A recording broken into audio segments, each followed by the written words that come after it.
Welcome to Scary Stories. We've got over 2 hours of classic Dogman stories for you in this episode, and we're not going to waste any time jumping into our first allegedly true story right now. The Devil's Creek Dogman. Dear Scary Stories NYC. I don't know if you have many Canadian viewers, but we see the Dogman up here too, and I figured I'd send you my story to prove it. This all happened in Cambridge, which is in Ontario. I guess this would have been around 2013 or 2014. I was dating a girl from my church, and we were having a very formal and old-fashioned kind of courtship. Neither of us had formal parents, so I guess we were rebelling by behaving that way, the same way our parents had rebelled against their conservative parents. We would hold hands, and we hung out a lot. Both of us had discovered our church sort of randomly, neither of us having been raised with any religion at all. So, we were young and in a feeling of love, but we also felt it was fate and the heavens which had brought us together. This was only around 7 years ago, but it feels like it happened in another century, on another planet. I had a really easy and fun life up till that point, although I didn't really recognize or appreciate that. After the day when I came face to snout with the Dogman, though, life took a darker turn. Let's call this girl Marge because she smoked so many cigarettes I already knew back then that she was going to end up talking like Marge Simpson. One bright Sunday after church, she had taken me to the cemetery to leave flowers on the grave of one of her relatives that she missed, and then we had wandered off into the wilderness behind the cemetery, still wearing our Sunday best. We were walking along that part of Devil's Creek where it runs between the Mount View Cemetery and that big reservoir to the west of it. Most of the land was muddy, and we were both slowly wandering on whatever dirt was dry. We were too old-fashioned to be doing much other than gazing longingly at each other, but there was a whole lot of that going on. And then, my childhood and innocence were stripped from me, and I became the failure that I am today. Some people face coming-of-age rituals like adults, and they mature as individuals. Some people face coming-of-age kicking and screaming that it isn't fair and they shouldn't have to go through it. Neither kind of person realizes how much the rest of their life is going to be shaped by the way they handle their personal coming-of-age situation. In olden days, there would be formal rituals. Some survive to this day in watered-down or symbolic form, but your own ritual will usually come to you, whether you like it or not. You might get in a car accident or narrowly avoid one. You might get in a fight. You might endure ill health or the passing of a close loved one. It can appear in any number of different ways, but almost everyone has their own coming-of-age ritual thrust upon them. You can tell me whether it's fate or God or random chance or artificial intelligence that foists these sudden surprise tests on us. All I know is that you are almost guaranteed to be given chances that you can use to grow up. You are also free to use them to mess your own head up and swirl down the toilet of life that's located directly underneath the ladder of success. I become an expert at swimming in the bowl and not quite sinking. I haven't figured out how to escape the bowl, though, so I suppose I'm just as much a turd as the next guy. I had a chance to choose to be a grown man and to handle whatever life threw at me. If I had done the right thing that day with the Dogman, if I had used it to teach me bravery, my whole life would be different now. But I chose to be afraid, and I chose to run. And so now it's unlikely that anything will ever be good for me ever again. Storm clouds gathered overhead in a literal sense, even as they gathered on our figurative horizon as well. Marge wanted to go home. Of all the times to disagree with her, this would turn out to be the worst. Rather than heading home, we continued to hold hands and we rounded some shrubbery. Then, we saw the Dogman, not more than 40 or 50 feet away. It was a creature walking upright like a man along the same path as we were. I mean, he was just walking down a path in the woods like he was about to lay flowers at the cemetery. It was a 7-foot tall or taller, hairy wolf man, but with a head that was far more completely like a giant wolf head than you usually see in the movies. Its body looked like a hairy mix of dog and human, but there was nothing human at all in those creepy glowing eyes. It looked like nothing less than the devil itself, and I ran. I'm ashamed to say it, but I dropped Marge's hand and I ran through the mud, concerned only with my own safety, and not at all the girl I claimed to love. I fell flat on my face in the mud while making my getaway, and I did the same with my entire life due to the cowardice I exhibited in that moment when Marge needed me to be courageous for her.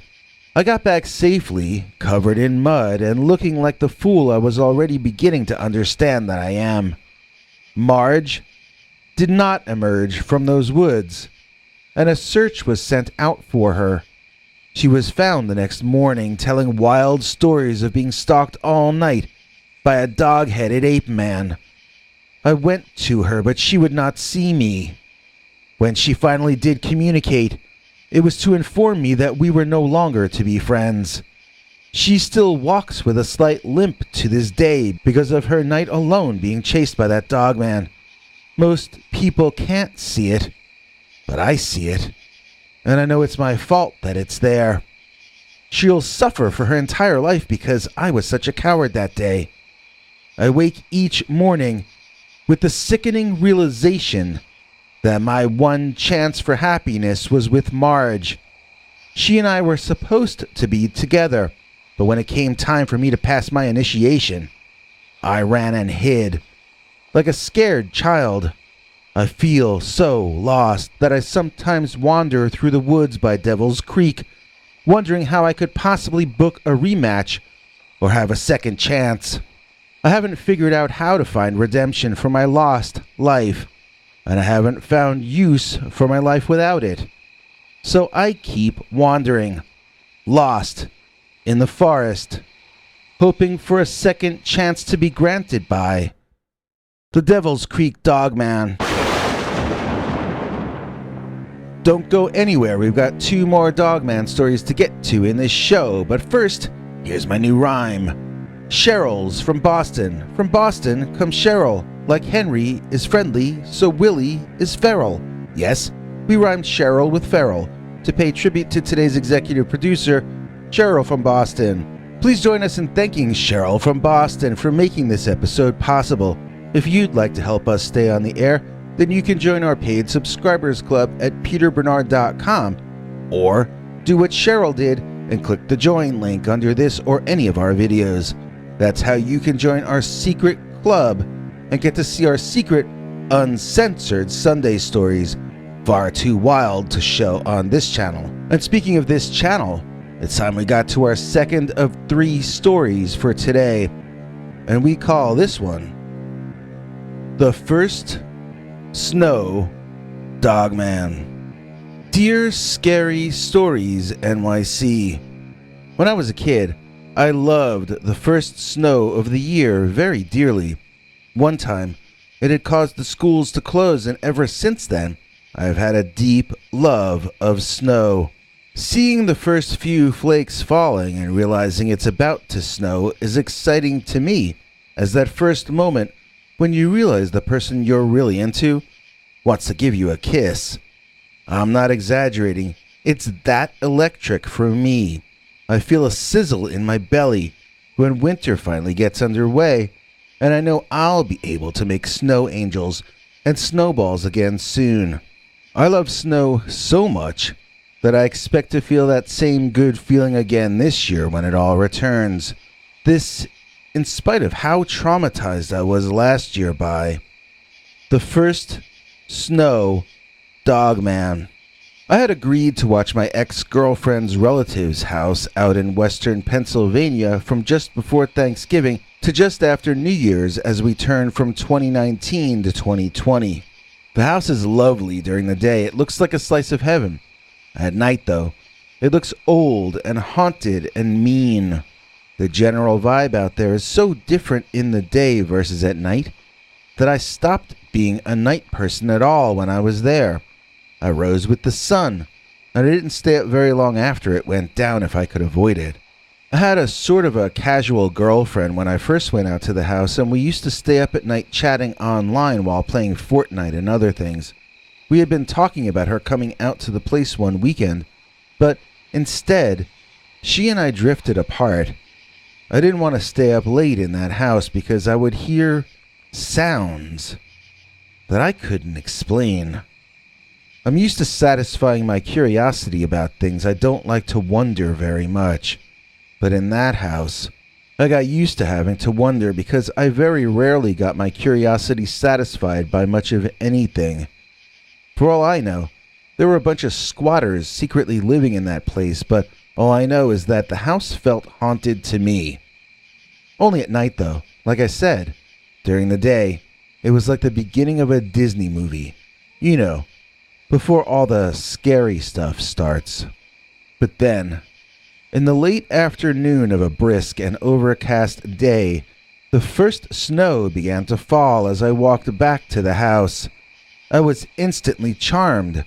I could practically hear the jingle bells in my mind, and I tilted my head back, sticking out my tongue, and trying to catch the snowflakes on it.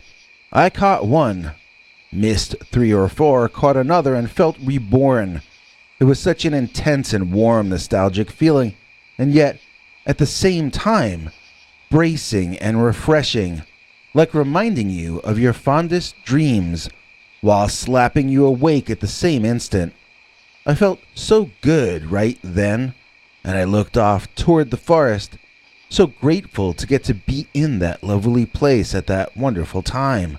And when I looked over towards those woods, I saw the cutest thing. There was a dog over there, and it was standing on its toes, hopping up and down, trying to do the same thing that I was doing. It was trying to catch snowflakes on its tongue. I was so charmed by this cute dog, and I wondered who he belonged to. They really only had 2 neighbors over there that you didn't need a car to visit, and I had already met their dogs. This one was big and black, and didn't look familiar to me at all. Still, it clearly loved the first snow as much as I did, so he or she must be my soulmate, I thought. I walked directly over toward the prancing happy canine as it continued trying to catch the snow on its tongue. And as I walked, that dog sure seemed to be becoming larger than it first had seemed. I was wondering if it was an optical illusion or a trick of the light, but the dog looked to be larger than I was. I slowed down and began to rethink whether I could really have a soulmate that large, and that feral looking. There was something odd about the big dog's front legs and paws. They just appeared to be so unnatural looking.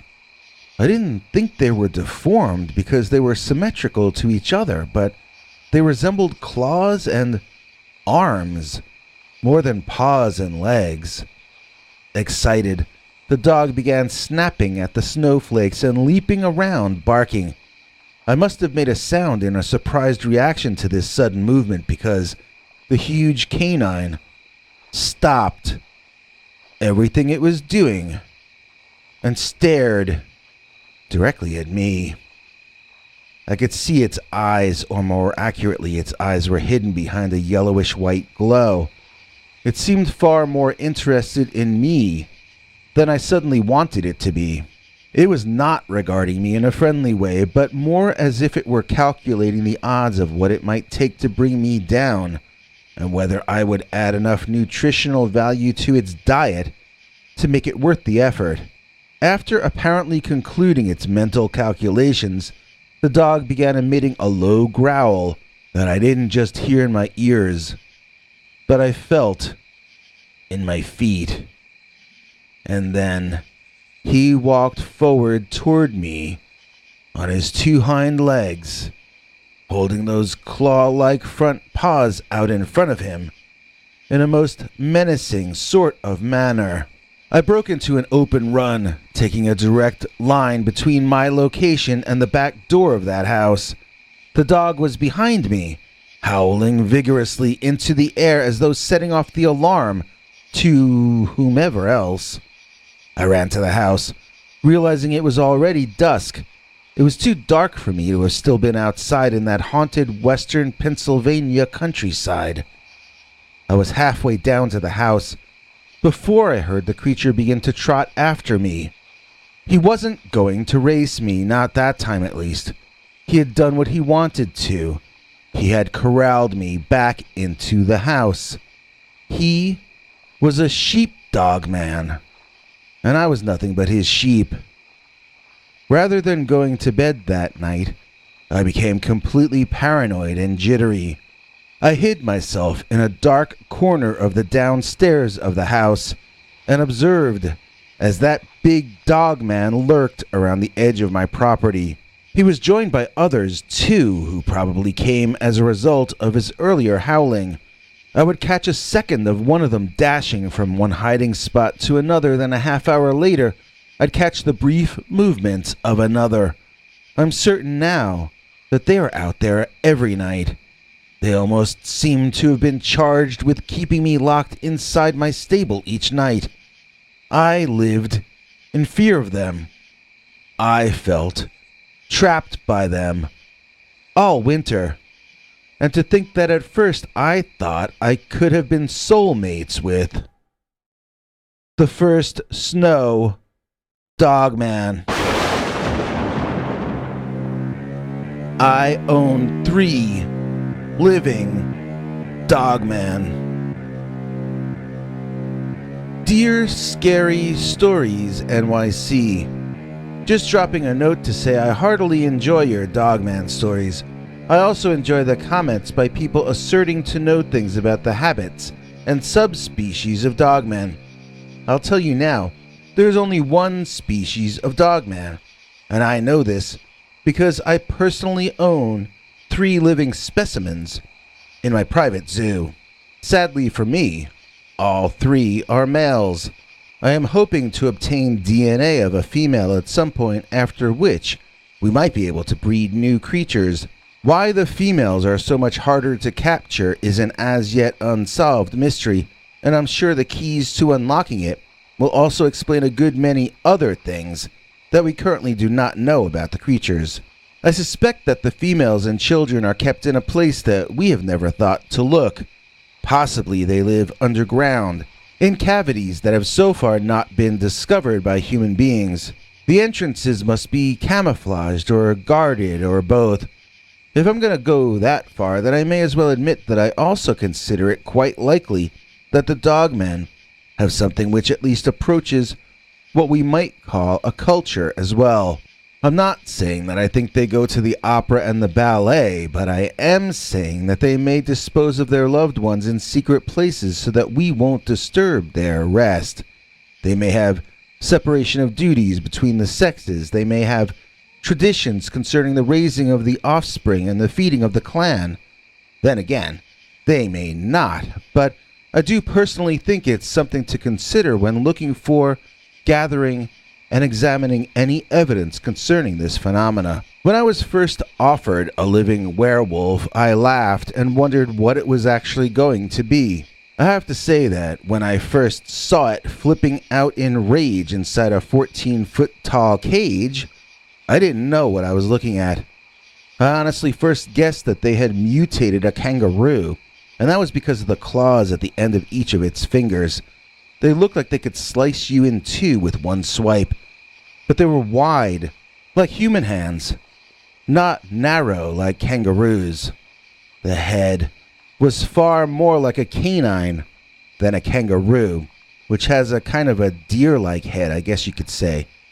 This had long, sharp fangs meant for tearing flesh. This was not a vegetarian that I was observing. A meat-eating, savage, prehistoric kangaroo? That didn't make sense, so I gave up trying to tell myself it was anything but what it must be. An actual, living dogman. The coloring and the fur on the first one are really the only parts of it that were truly like a kangaroo. I didn't fully understand that until I got my second one from the same underground animal smuggler. This one is all black, like ebony black. Its fur, its flesh, its eyes are all black, like the dark of night. The only things not pitch black on it are its immense, yellowish teeth and the bright red of its tongue and gums. When I turn the lights out, its eyes glow like little off-white neon lights embedded in its cranium. Both of them have glowing eyes, as they seem to be of the identical species. The fur and skin coloring differ, but I've been able to notice no other real biological differences between them. They are both dogmen, and all dogmen are, in my opinion, of the same species. The third one I was sold actually has a tail, but it is so small and seemingly useless that I consider it more of a vestigial leftover from a previous version of the creature than anything else. Again, this third dogman is of the same species as the other two. All three of them were taken on the North American continent, and all three are from the Great Lakes region. These creatures can be captured with tranquilizer darts, but apparently they need a special mixture that's far more potent than what would be required to take down any other species.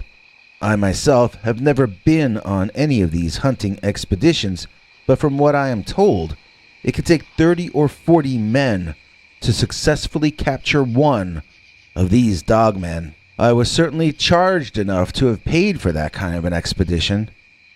I collect a lot of things that don't officially exist. It's sometimes very hard not blabbing about it to the four winds, but I know that I can't. If I went public with even a small portion of my collection, it would instantly change the world. No matter how fast the information was banned from social media, enough people would know that it was for real, that it would change the world forever. And most of that wouldn't really bother me one bit. The thing is, though, that if all of you knew what we very few know now, then there would be very little value to my collection. All of it would instantly move from the realm of mythology, which makes them nearly priceless, and they'd be dragged down into general acceptance and the world of the mundane. Once CNN says something is real, it loses its mystique and therefore its value. I've spent over $1 billion on my collection over the decades, and in no way do I want to suddenly render all of that valueless. But if I've got 3 dogmen all alive, then I presume there are others in captivity now as well. If my guess is right, the technique to capture them is now known. This can only result in them becoming easier to acquire, until eventually we may see a dogman in some zoo somewhere. I'm trying to stay one step ahead on all of that, and I would want to sell my dogman before such an eventuality would occur. It may surprise some of you to hear this, but I expect the dogman mystery to be solved before the Bigfoot mystery, and that's partially because I own 3 living dogmen. Dogman versus the flying humanoid. Dear Scary Stories NYC. Do you get many stories of flying humanoids battling werewolves in upstate New York? I'm half joking, because I've never heard anyone else tell a story like mine, even though it happened in front of a train full of people. This was back almost 10 years ago now, during the few months I was staying upstate with my mother when she was about to pass on. My work was in the city, and sometimes I'd need to work late, so my mother understood I wasn't going to make it home every night.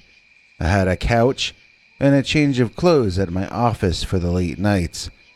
When I could break free and make it up to see her, I cherished every moment. We got to play chess, which she loved, and we also had some heavy conversations, which were for the most part quite unpleasant. So I was going through a lot, both day and night, and I had a lot of emotions of all kinds mixing up inside of me like a science experiment getting ready to blow. That's why, when the following happened, I spent a lot of time looking at the people around me and trying to make sure they were also seeing and experiencing what I was. I'm pretty sure this actually happened, although I may have hallucinated the other people as well, I suppose. Whether I experienced this or dreamed it, I'll tell you what I remember. I was on the Metro North commuter rail line, nestled in a seat in the front part of the first car. I thought I was alone in the car other than the conductor who would come back and forth between that car and the one behind, but I later learned that there were two people seated toward the back. I remember I was leaning forward as though that would get me home sooner. I was sitting on the edge of my seat, trying to see out of the tiny little window in the front door of the train sometimes, and looking out the window to my side other times. I wished the train could go faster. I wanted to sleep, but I knew I wouldn't be able to on the train, so I tapped my toe on the floor and squinted out the little window in the front door again. It was too dark to see much of anything out there, except blurry trees and buildings whizzing by. We were heading north toward Dover Plains Station up ahead. That was my stop, and I was getting antsier and antsier as the train began slowing down before getting to the station. We slowed and stalled to a stop right next to the Nelly Hill Animal Preserve with the St. Charles and Valley View cemeteries off in the distance to the right. It was a creepy-looking area that night, I have to say. Wild animals and dead people. And me, anxious to get to see my ailing mother and try to get some sleep in a real bed. It felt like we hit something, but we were going too slow. The car bounced up in the air, though, so what caused that? Possibly an earthquake, but upstate New York is not known for earthquakes. I was surprised to hear two people screaming in shock behind me, and I raced to the front window of the train to get myself a look out of the front of the car. That was when I almost swallowed my tongue. What I saw was so completely surprising and impossible. It was like I looked through that dirty glass window in that door, and they were running an old Ray Harryhausen monster movie out there. I immediately knew I had lost my mind, and I turned around, but I saw a man and a woman rushing toward me, and I remembered that I wasn't the only one who was experiencing this.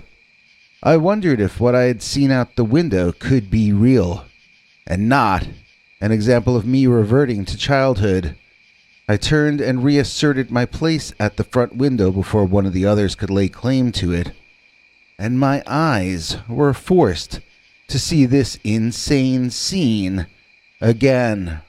It was extremely painful for me to look at personally because it seemed the product of an infantile intelligence, the kind of thing that would happen in a late-night movie on a bad cable station, not something that happens to sane, sober businessmen traveling home to see their beloved mother in her farewell tour.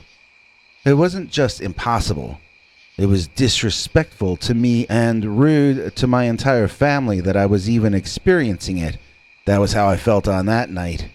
I'll tell you what it was that got me in such a lather, but be forewarned that this was a terrifying thing to see. It was not computer animation. It was a real, horrible thing. It was just a nightmare. It was ungodly. I just thank God that there were no humans out there that I could see, and I don't think anyone got hurt except for the two competitors in the main event. I'm going to let you go ahead and laugh at me if you choose to, but what I saw out that window was a battle between two prehistoric giants right in upstate New York in the year 2011. There was a dog-headed Bigfoot standing on the tracks in front of the train, and this thing was the size of Mighty Joe Young. It was a big Bigfoot, or maybe a werewolf. It looked like a man-shaped hairy beast, but 13 or 14 feet tall, like one of the Nephilim.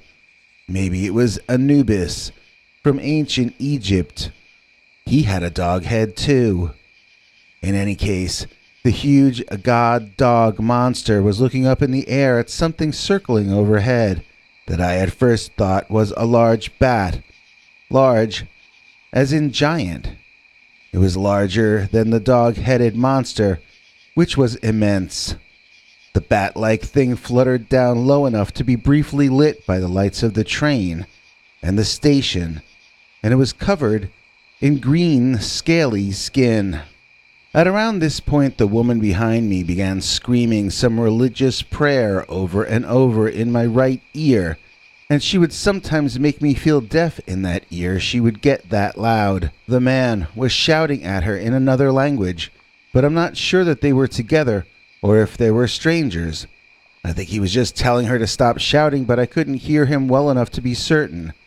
At some point, the man put the woman inside the conductor's booth and closed the door, which made her a little quieter, but not much. The giant green Batman flew up and down in the air, flapping his wings wildly. He seemed to need to constantly keep them moving in order to stay up there. The Dogman leaped up, trying to grab the creature by any low-hanging parts, and the bat beast seemed to want to grab the Dogman just as badly. The bipedal hairy thing was standing on the tracks, blocking our train from going anywhere, and I was just hoping the battling monsters wouldn't come any closer to us. The conductor finally made his way up to the front, which unfortunately meant he kicked the screaming prayer lady out of his booth, and she went back to screaming in my ear. I saw the bat thing reach down to snap at the Dogman's hand, and the face that leaned down into the train's headlights was not that of a bat or of a human. It looked more like the head of a lizard or a reptile. I think the creature had 2 arms, 2 legs, 2 bat-like wings, and a tail. Its neck was longer than a human neck, but it was somewhat humanoid other than that, and the wings and the tail. The flying beast had every advantage over the Dogman, including the longer reach, and the Dogman ran away toward the cemetery, clearing the way for our train to move forward, which we did not do. It seemed our conductor and the motorman were reluctant to proceed as long as the monsters were within view in front of us. I could see that they were afraid that the battle would spill back onto the tracks, but in my mind, that was even more reason to get the train up to maximum speed and get us out of there. The bat thing chased the Dogman through one cemetery and then the next. We proceeded slowly in the train, then stopped. Proceeded slowly a bit more, and then stopped. Each time we stopped, the prayer lady would erupt all over again, and so would the man who yelled at her in the other language. Again and again we would stop, and I'd watch War of the Monsters outside the window. While I can understand the motivation of the Dogman in this encounter trying to get away, I can't grasp what was up with the flying raptor bat. Why was it so intent on getting that Dogman? It looked as though the two were involved in a grudge match. It seemed personal. If the bat wanted to hunt something to eat, surely it could have found something easier to defeat than a mythical apex predator. Why was it not hunting a deer or a sheep or even a human? This battle I was seeing was a lot like turning on a movie 45 minutes after it started. I don't know why this was happening, but clearly there must have been something interesting that set it all off. Did the Dogman steal prey from the bat? Did he steal one of the bat raptor's offspring? These are just very wild guesses. I have no idea what started the fight, but these two creatures seemed to utterly despise each other, and they both clearly intended to terminate the other one. Eventually, we made it into the station and I went to see my mother. She asked me to tell her about my train delay, which of course I did not. I was extremely shaken up that night, but I managed to give her all of my shattered attention for the evening. I've never actually talked about this story to anyone because I expected that it would be noted in the public record somewhere. If not on the news, I thought that Metro North might issue a statement or call a press conference or something. With no official acknowledgement that such a thing took place, it isn't safe for me to talk about what happened that night. Besides ruining my reputation, it could have gotten me committed back then. I was under a lot of stress, and this was almost the straw that broke the camel's back. I had to keep it to myself, though, and so I did. Even now, I'm only telling the story anonymously. I still have to work for a living, and I still cannot risk being associated with a weird monster story like this. But that doesn't mean I didn't actually witness. Dogman versus the flying humanoid. The half there, half not. Dogman. Dear Scary Stories NYC, I ran into something that has me in a state of anti-shock. I mean, I'm kind of stunned by it, but so far I'm remaining absolutely calm. I'm afraid it might all end up in me losing it at some point along the line, but for now at least, my emotions are way more under check than they usually are for me. The situation I just survived may have been the closest I've come to death, but it might not have been anything of the sort. I might have just come face to face with the Dogman. But then again, how can I be certain that's what actually happened? Let me just describe it all for you in order, and then you can tell me what you think explains my experiences that night. This was not long ago. It happened last Thursday night. I was driving along a highway in Pennsylvania only 10 minutes from my exit, anxious to get home so I could get to bed. The way the highway is over there, it goes straight for a few miles with regularly repeating street lamps overhead and regularly repeating lines on the road and spokes on the metallic divider separating my highway with the one going the other way.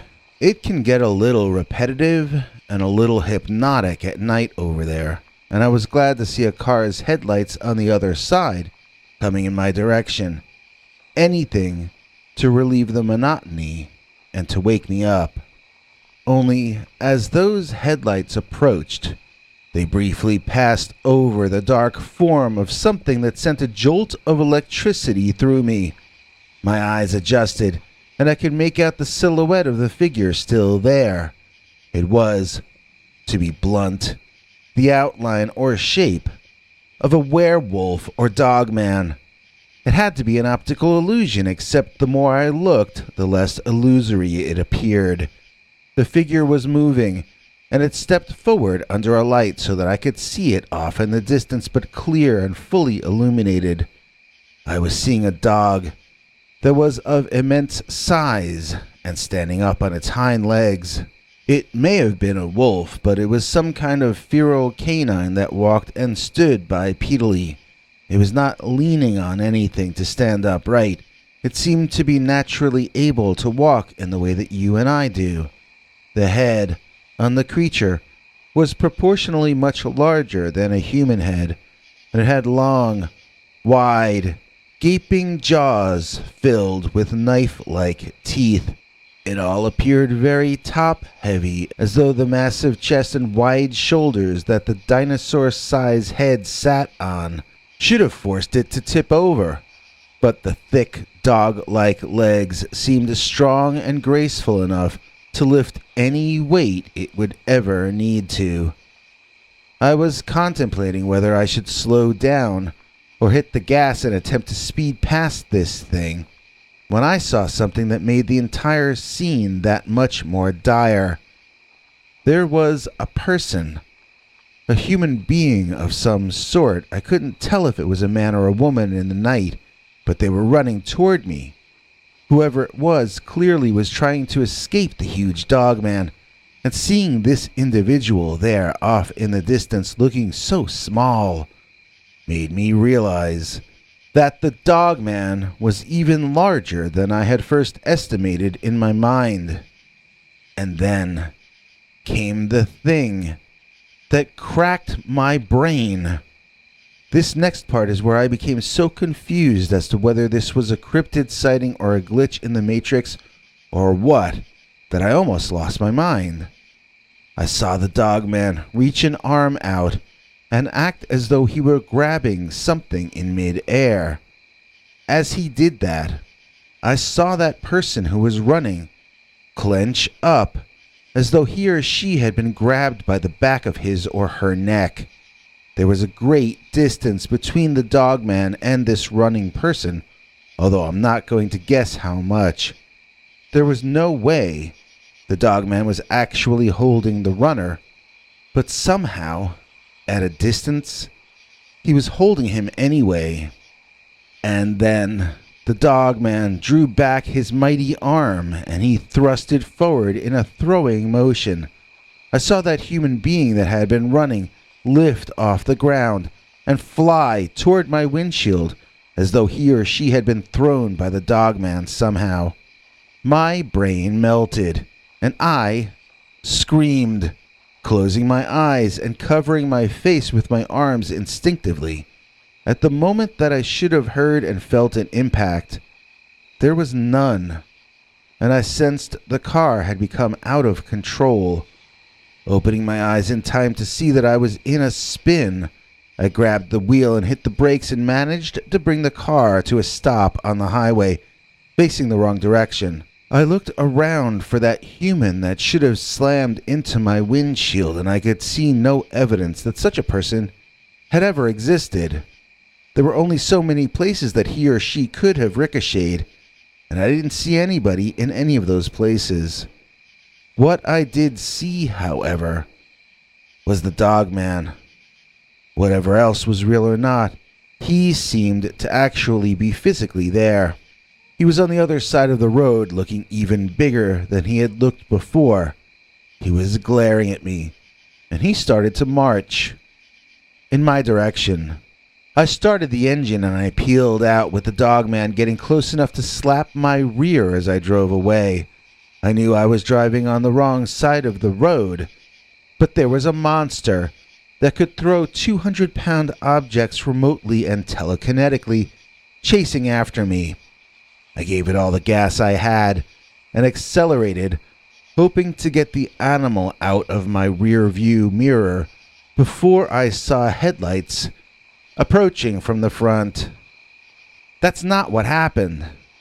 After no traffic all night, I suddenly saw 3 sets of headlights flying at my face, and that dogman was still in my rear mirror. I did the only thing I could do, which was to make a sharp right, driving directly through and over the partition in the middle of the 2 highways. I'm not gonna say my front end didn't get messed up, but we won the battle, and that was all that mattered to me just then. I got over to the other side of the highway. I didn't get smashed up, and the dogman? Well, that dogman now had 3 other cars to contend with. I was driving in the wrong direction, but I was alive, and so I fell into this sort of low-emotion, semi-shocked state that I still kind of feel, even as I'm typing this down for you. Was that person that seemed to be thrown at me actually real? If not, what did I see? How could it be thrown at me yet make no impact when it should have smashed into my windshield? Was it a holographic projection? Was the dogman real? Or was that also some kind of 3D projection of some kind? Assuming this was technology, how does it function, and who was testing it on the roads of Pennsylvania in the middle of the night last week? If it's some kind of drugs or mental influence, what could do something like that What could make me see the things that I saw? Was this a simulated experience forced on me as though I were in a video game? Was the scene with the man or woman being thrown telepathically at me a glitch? Were the two figures supposed to be closer together? Was any of what I saw real? If so, what was real and what was not real? And the parts that weren't, why did they seem to be reality to me at the time? What exactly happened to me the night that I saw the half there, half not Dogman? Our executive producer is none other than Pardus. I dreamed I went to a bar with Pardus. It was the 80s and they tried to card us. I woke with a start and felt much looser, 'cause Pardus is our executive producer. Don't worry, Pardus. We each had girlfriends with us in the dream. It wasn't like that or anything. Actually, I didn't have any dream at all. How many things can you rhyme with, Pardus?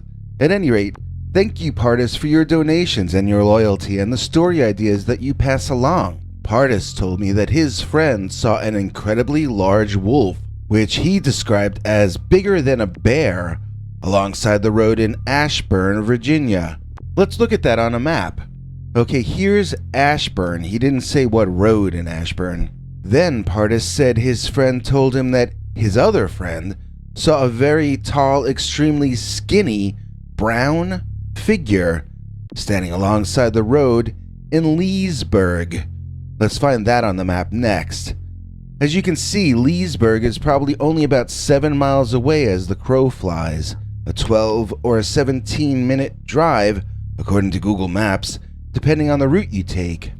According to Pardus, the sighting happened at night, and the driver felt a sense of dread before he even saw anything unusual. When he did glimpse the entity or creature, he saw it from the torso down, so I presume that means he never saw the face or head at all. Pardus also related to me that his grandmother had a weird experience that may have been the Dogman in Martinsburg, West Virginia. Let's look that up on the map next. So that's up 40 or 50 miles northwest of Ashburn, as you can see. An hour or an hour and a half drive, I guess. There, she said that she heard what sounded like a man and a dog speaking from the same voice box or body, as though it were growling, but trying to speak as well. His grandma's neighbor stopped letting their dog out for a while at night because of this. A few years before that, Pardus says his dad heard what sounded almost exactly like the American werewolf in London howl. He said it was extremely loud, but he could tell it was far away, and he also didn't know how Pardus managed to sleep through it. All of these stories he told me about that area of the world made me want to do an episode about Virginia. However, the only story I have ready to go about the general region is this next one, about a guy in West Virginia who thought at first that he was seeing a Mothman.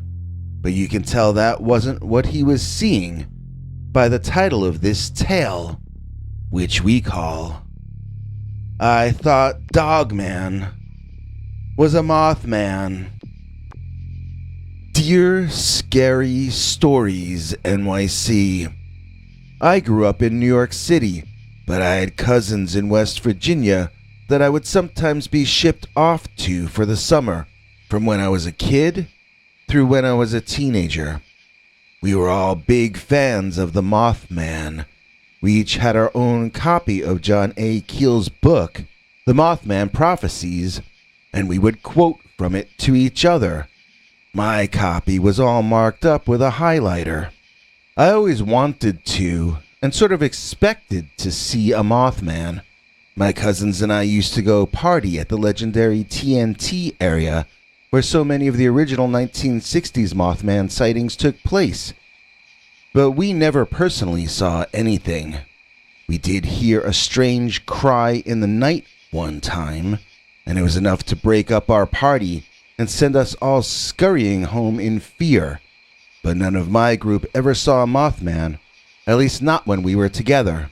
Now, this story would have happened years after that, but still years before I got my life together and married my beautiful wife. This was back when I was still a layabout and a gambler and a loser in general. I didn't really have much to live for, so I didn't live very much. I had started off my life with much promise. I was always good at school, always placed in the smarter classes, and it was expected that I would have a happy and successful life. I was a skinny kid and known to be funny and clever, so I wanted to either be a comedian or a comedy writer when I grew up. I idolized Don Knotts, only partially because people would compare me to his characters on TV and in the movies. I would sort of act like a scaredy cat to get laughs, and also to avoid getting pushed around by the bullies.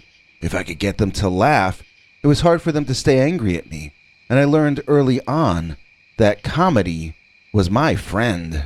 Then one day, or one year, my father sort of fell apart. I still don't really know what happened to him back then, but his collapse created a ripple effect where my mom collapsed next, and then my older sister, and then it happened to me.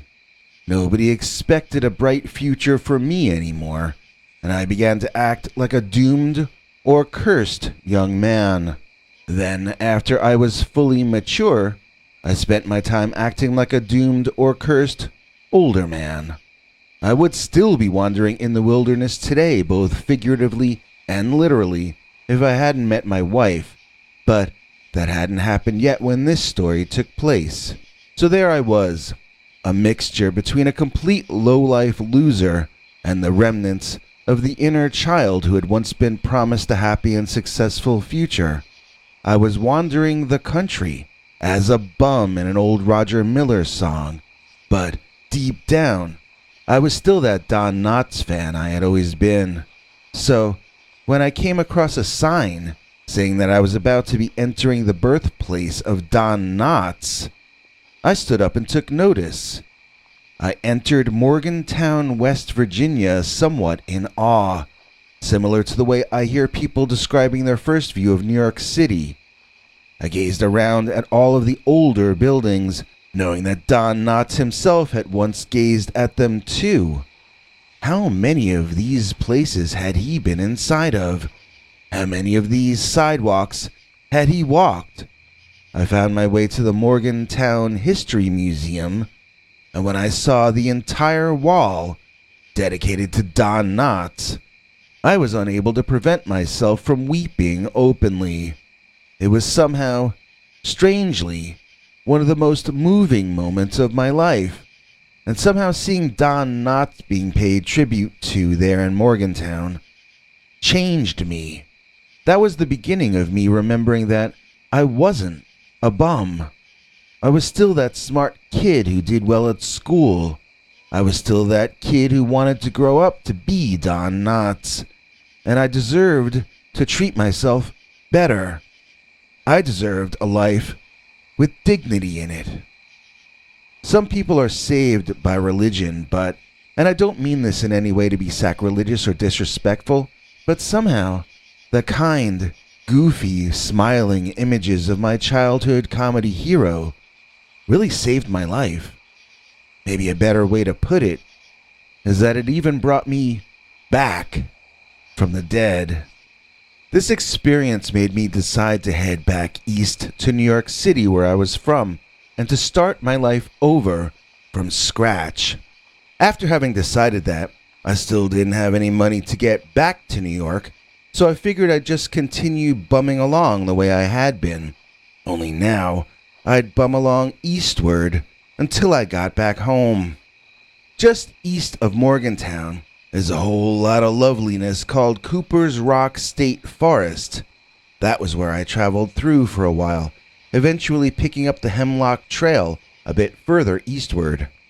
Over there, the Hemlock Trail is what they call the old Route 73.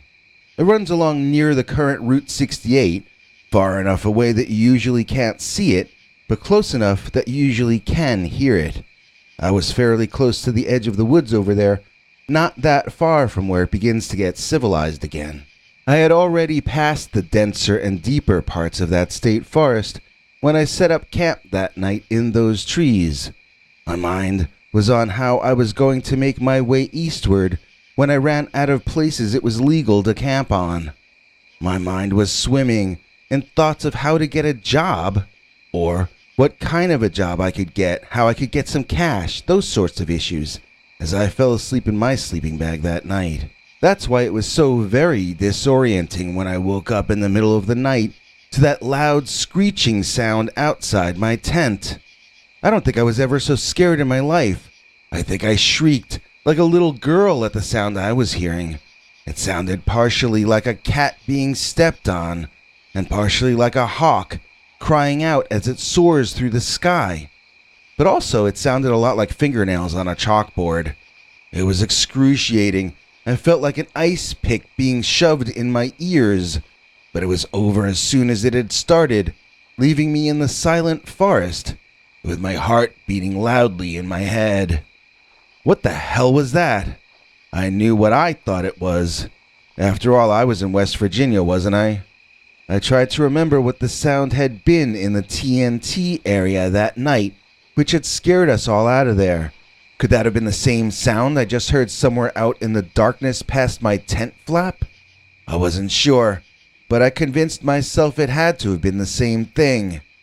And that thing that it had to be was Mothman. I had to go out there and look around. Well, I didn't really, but I sat there and told myself I did. I repeated over and over again that I would never have another chance to see a Mothman, and I had to take my chances and go out there.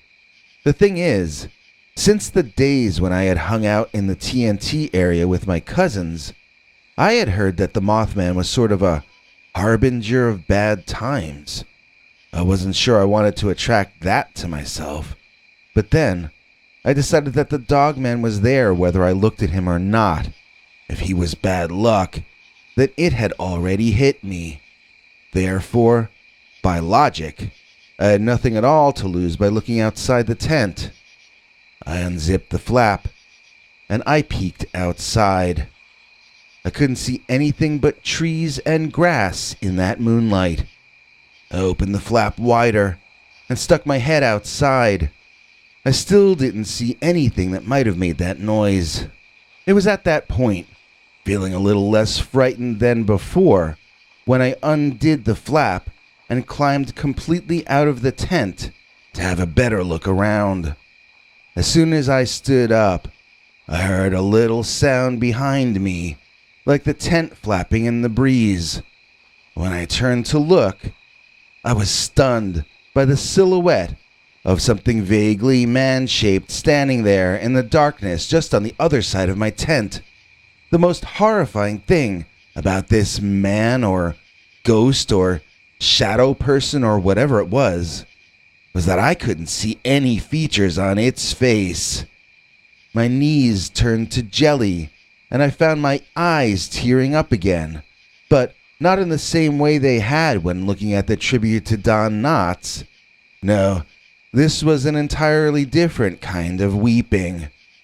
I wanted to go back in the tent and pretend nothing had happened, but there was a big 7 or 8 foot tall something standing right there, and he or it must already know I was there too. What was the right thing to do? Run away? If so, to where?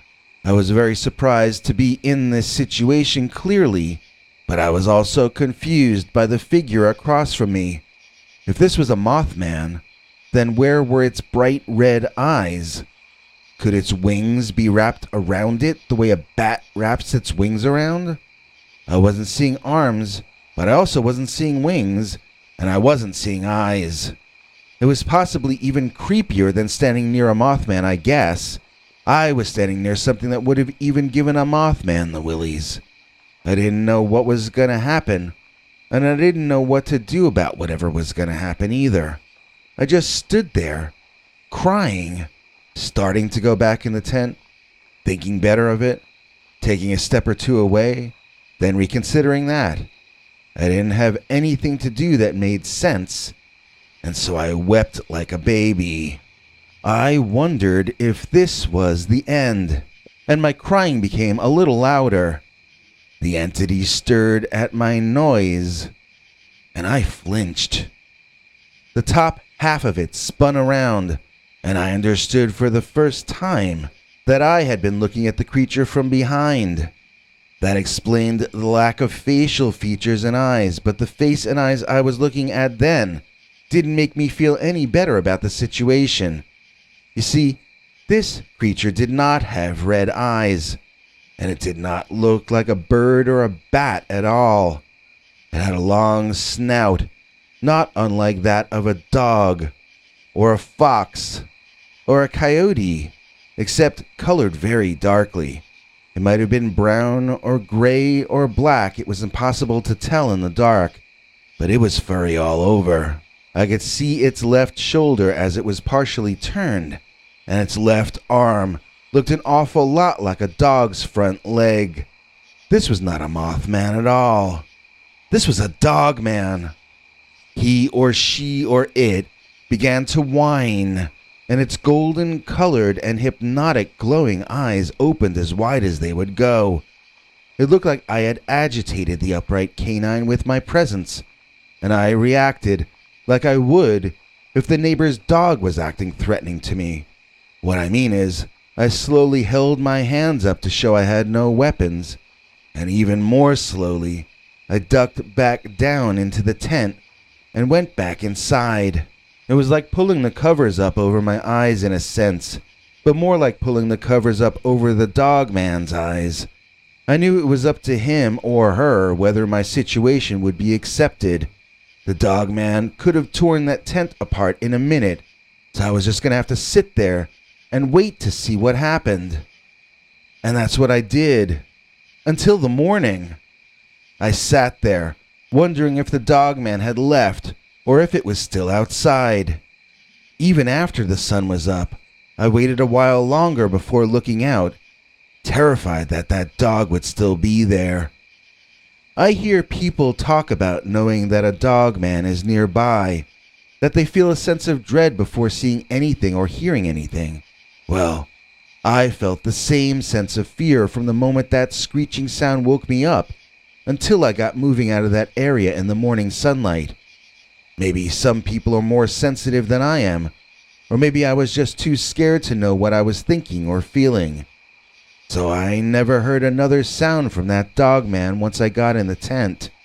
The only sound I heard from him, while I looked at him, was a soft whining, like when a dog is sad or stressed out. It wasn't a growling or a barking, but it could have escalated to being either if I hadn't gotten lucky and made the right choice by going back inside the tent.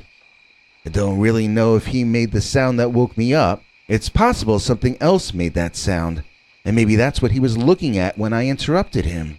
Maybe that's what he was hunting or stalking that night. Or maybe the Dogman and the Mothman really do come from another kind of parallel reality, and the sound that I heard was the sound of him coming over into our world.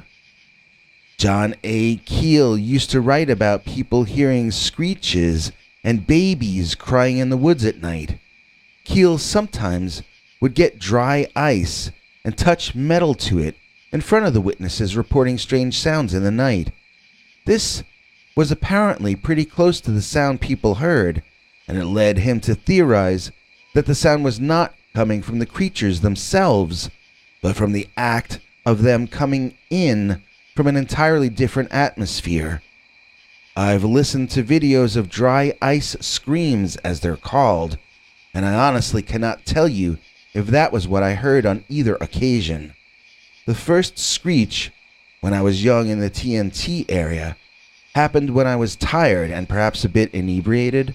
As soon as the sound began, the girls with us screamed, and I can't really say that I have a strong memory of what the initial sound was.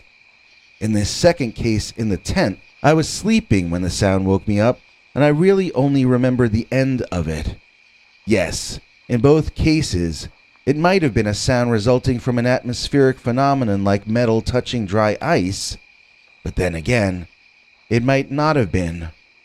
I have no audio recordings of either event, and so the jury is just going to have to remain out until someone comes to me with a valid plan for time travel or some other currently unfeasible solution.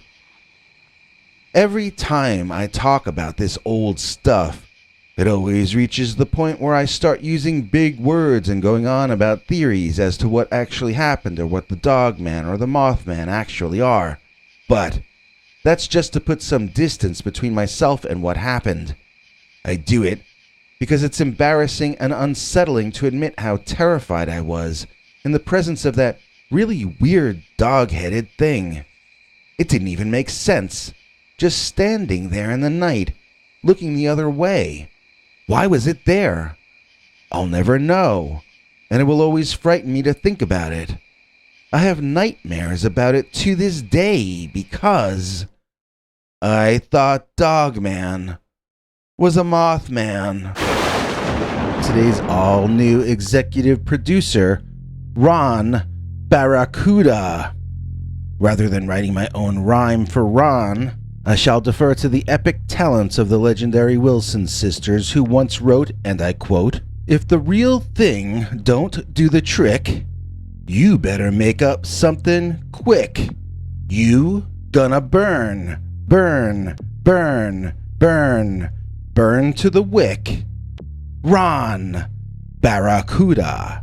Thanks, Ron. We couldn't do it without the kind contributions of big fish like you. And if you guys out there would like to become a Scary Stories executive producer like Ron Barracuda, just join our paid subscribers club at peterbernard.com, or do what Ron did and become a channel member by clicking the join link below this video. In either case, you get access to a new secret, uncensored scary story each Sunday evening, and our archive of over 10 hours of scary stories far too wild to tell on this channel. And speaking of stories which we tell on this channel, let's tell a story on this channel. I've got one here that sent chills up and down my spine when I read the email it's based on. I hope my write-up of it does the original justice, because this is one of the creepiest of all Dogman stories in my personal opinion. And we're calling this narrative, "Don't Tell Anyone. Dogman is Haunting Me." Dear Scary Stories NYC, I'm having a pretty bad time of it lately, and I can't let anyone know why. I'm afraid for my life, and yet if I ask for help, I'll likely get canceled from my job. I'm gonna write the story down anonymously for you and send it from this Gmail account I created just for this email. Maybe, if I write it down, it'll help me solve the problem for myself.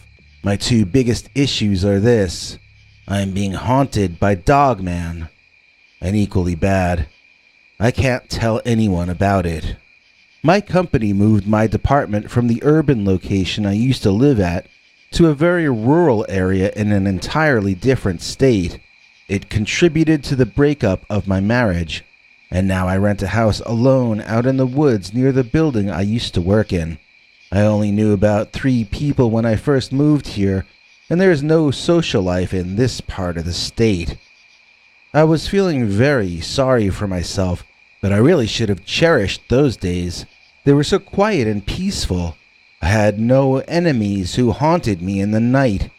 No matter how alone and rejected I was, my life was truly wonderful then compared to now. But before I get to what destroyed my inner peace, I should explain just a little bit more about the company I am a cog in the wheel of. Our department head is a very intelligent and accomplished young woman from another country. I'd had some bosses who had a tough 3 strikes and you're out policy with their employees, but this boss does not allow you to get a second strike on you. One of my workmates, who had been here years longer than myself, tweeted a link related to cryptozoology, and she fired him for it. Or she initiated processes, it could be argued, that eventually led to his departure. Anyway, that firing for that reason really sent shockwaves through the company. She said that he was deliberately trying to ruin the image of the brand by associating it with bizarre conspiracies and myths. It was his personal account, not his business account. The atmosphere at work after that was like working in a freezer. People became afraid to talk to each other or to joke around. When the health crisis hit and we were all told to work from home, I think we felt a sense of relief not to have to be under the scrutiny of that very talented boss from another land, so much younger than most of the rest of us. The thing is, once I was home all the time, I started to notice strange things happening around this house.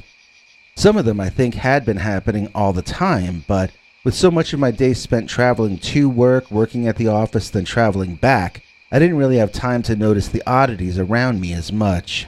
Before I get to describing what I'm talking about better, I should point out that there used to be 4 occupied houses on my block, which is offset from the rest of the town and set up in the woods. These are 4 fine homes, originally built for families far more opulent than myself. Their obscure location made them hard to sell, though, and they became middle-class rental properties. Well, the other 3 families all moved away as the health thing was starting earlier this year, and now I'm left alone on an unlit street in the forest about a half-mile from my former work building in one direction and a small but legitimate town in the other. Why don't you just move there, I hear you ask. Why not move to the city? Well, that's exactly what I am looking into right now, and that may end up being how this story ends. If I'm lucky, I'll be out of here in 2 or 3 weeks. The trouble is, the landlord is saying that I'm trying to break the lease. He wants me to pay for the rest of the year before I move out, which is ridiculous. I had to hire a lawyer, and we're trying to figure out how I can afford to break free of this prison. Hopefully, I will be out of danger soon, before it's too late. Now I'll tell you why I want to move. Even back when I was still working at the office, I would sometimes hear banging on the house at night. It would be one hard bump, like someone had run full speed at one of the outside walls. I would shrug my shoulders and assume it was the house settling or some such thing. I didn't think much about it back then, but when I started working from home, I would notice that it sometimes happened during the day as well. I would find holes dug around my yard and the surrounding woodlands. One time I stepped in a hole I didn't see and almost twisted my ankle. I set about filling each hole I would find, but there would always be freshly dug ones the next day. I wondered what could be doing that. It didn't seem like a person had done it. The holes always seemed sort of scratched out more than dug out. Then came the night of true horror. Stuff happened on that night that I still shake all over when I think about. It's hard to even type about it. I might calm down once I'm out of this house, but sitting right here writing this down is truly frightening. I hope that the creature can't hear my thoughts. I hope it doesn't realize I'm about to tell you about it. I'm afraid that if I think about it, I might attract it by accident. Ever since that first really bad night, I'm not sure if I'm thinking straight any longer. So what happened on that night? I'm gonna brace myself and try to tell you. There was a howling outside, and so I looked out my window.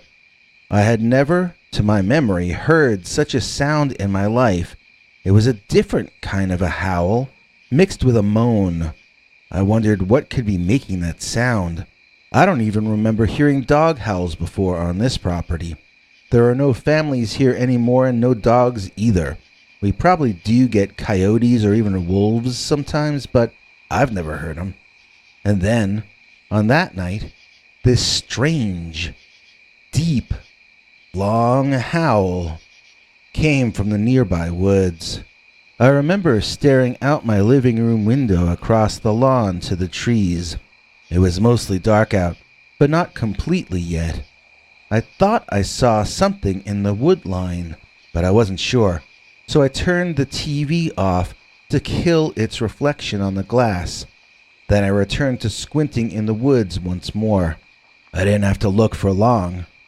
The howler saw me seeing it, and it ran out of the forest directly at me. What I saw running in my direction, wild-eyed with spittle flying and huge fangs exposed, I saw madness itself flying at me. There was a dog with an insane look on its furiously angry and alarmed-looking face, and for some reason, that dog had arms and legs more like a human or a Bigfoot than like a dog. Well, maybe that's not the correct way to put it now that I think about it. Maybe it wasn't a dog at all, but a hairy man with a dog head. Although the hind legs were somewhat like the hind legs of a dog, it stood upright. It was covered in fur. I think it was sort of like grizzly bear fur in the coloring. What I mean is, a very light tan gray in the main spots, but grading darker to almost black at the edges and around the face. The nose leather was black, and the palms of its big paws were black or very dark gray. I remember that detail because the dog man ran directly up to my picture window, placed his hands on the glass, and barked and snarled, trying to push himself through the window itself. I ran upstairs shouting, "I'm crazy, this isn't happening," and things of that nature. As I did so, I ran to my room to get my cell phone, try to take a photo of it. But once I had the phone in my hands, I just sat down on my bed, too frightened to go back downstairs and take a snapshot. There was a strange noise that's hard to describe coming from outside of the house. Kind of a small thud mixed with a small crunching sound. It repeated, sounding a little different each time, and a little louder each time as well. I opened my second-story bedroom window, poked my head out, and looked down. About 5 feet below me, the grizzly dog man was literally climbing the outer wall of my house. Being that the house is old, it has wooden outside shutters, so I pulled them shut and locked them. Then I closed and locked the window, and I pulled down the inner shade. When the dog man rose to the level of the shutters, he gave them a good beating for quite some time. It was terrifying, and I felt utterly powerless. What does one do in such a situation? I couldn't call the police. I had no friends in the area. I couldn't alert the media. My boss fired the last person who admitted his interest in cryptozoology. She would certainly fire me and blacklist me from the industry if I claimed I had a dogman climbing up my house. I have a walk-in closet in my room with strong, sturdy doors that I can lock from either side. I've set up a sleeping bag on the rug in there, and I sleep behind the locked closet doors now. I can still hear the dogman at night trying to get in, but I tell myself that even if he does, he won't get past those strong closet doors. I tell myself that I'm safe in there just so I can get some sleep. I don't really know, though. If he keeps trying to get in, and if I stay here long enough, he probably will succeed. So that is why I need to move, and that is why I need to stay really quiet about it. I don't mind if you use this story, but please, I repeat, don't tell anyone that Dogman is haunting me. I dreamed I saw Dogman, and then I really did, aka Dogman and the Stone Ruins. Dear Scary Stories NYC, I had a recurring dream for about 3 years in my later teens of being in ancient Greek or Roman ruins and seeing a dog-headed man hiding there, peering out at me, but pulling back behind a wall whenever I would look in his direction. One time, it was an old ruined church like I've seen pictures of in Scotland and places like that. In each case, there are parts of walls still standing, other parts fallen down, and always the darkly colored werewolf-like being with the angry-looking glowing eyes staring back at me from the shadows. The dreams continued on through college, and then in the summer between junior and senior year, the dreams came true. Sort of. Basically, at least. I didn't take a trip to Greece or Rome or Scotland, though.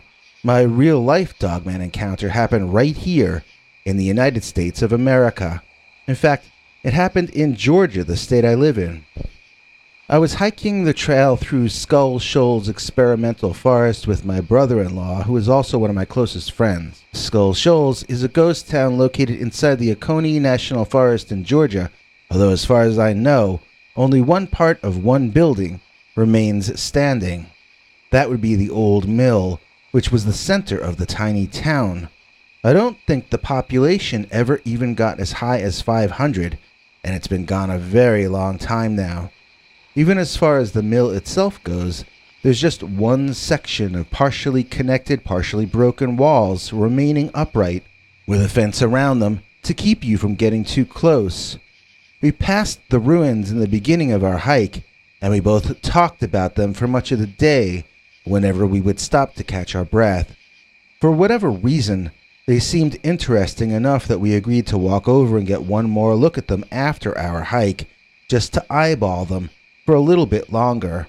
And so, later in the day, the sun was going down along with the temperature, and the two of us found ourselves marching along back to where we had started. We wanted to check out the ruins in the fading light, then hop in the car and head on home to take long showers and call it a day.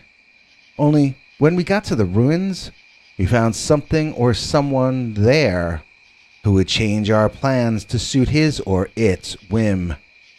Even before we got very close to the ruins, my brother-in-law was getting tense. "We aren't the only ones here," he said. He's never been able to explain to me how he knew. I asked him again and again about that. I asked him again before I started writing this email. He says he just had that feeling that there was someone else there. There weren't just two people thinking in that vicinity, there were three. Before even seeing it, the Dogman was like a person to my brother-in-law. Not for me, though. I don't even think of that thing as an animal. I think of it as a disgusting evil monster. My brother-in-law had been leading the march back to the ruins, but suddenly I found him standing close behind me as though I were his human body shield. It was around this time that I smelled that odor that only a large animal can make. I thought that there must be a large buck or a bear or something like that around, and suddenly my brother-in-law and me were walking side by side, neither one of us interested in taking the lead. Then I saw the Dogman, and I must have leaped a foot in the air in surprise. I think we saw it together for the first time, or else he just jumped because I jumped. At any rate, I was seeing a kind of a werewolf sort of a thing. It stood a good 6 feet tall, or probably a bit taller, and it was inside the ruins. It leaned on one of the fragile old walls and peeked out at us playfully. There was nothing playful about our feelings concerning that monster. We screamed, and we froze in panic.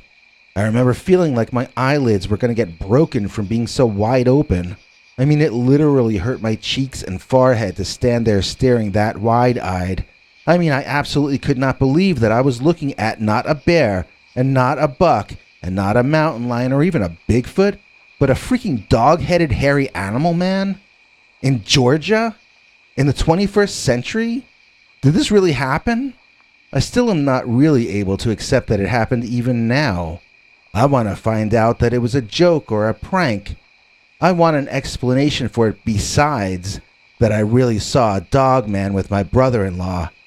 I don't want to live in a world where such a thing can even happen. I'm not trying to say that I'm against cryptids. I'm just trying to say that I cannot believe that animals that look like werewolves could exist. I refuse to accept it. It could not possibly be true. Something happened that caused us to think we were seeing a Dogman, but I don't know what it was or why we saw the same thing or why my bro is still so convinced that it was a person. By that, he means it was a thinking animal like a human. He sensed thoughts before we even saw it. I agree that it seemed to be intelligent and human-like, but it was not a normal or healthy kind of creature. This was a vampire-like being.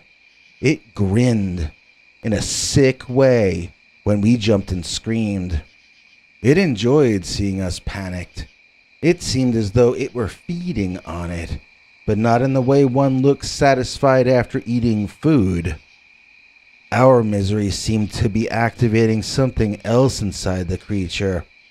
Our extreme emotions seemed to be feeding some other hunger in the beast. It was satisfying a dark and wrong kind of hunger. Its very existence made me feel ill. I wanted to hurt it as much as I wanted to run from it. Fortunately, my brother-in-law's fear overtook him, and as soon as he started running back to the car, I had no choice but to follow.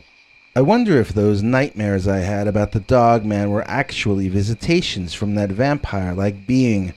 Or else, I wonder if the entity saw those dreams inside me and utilized them to grab our attention and frighten us both.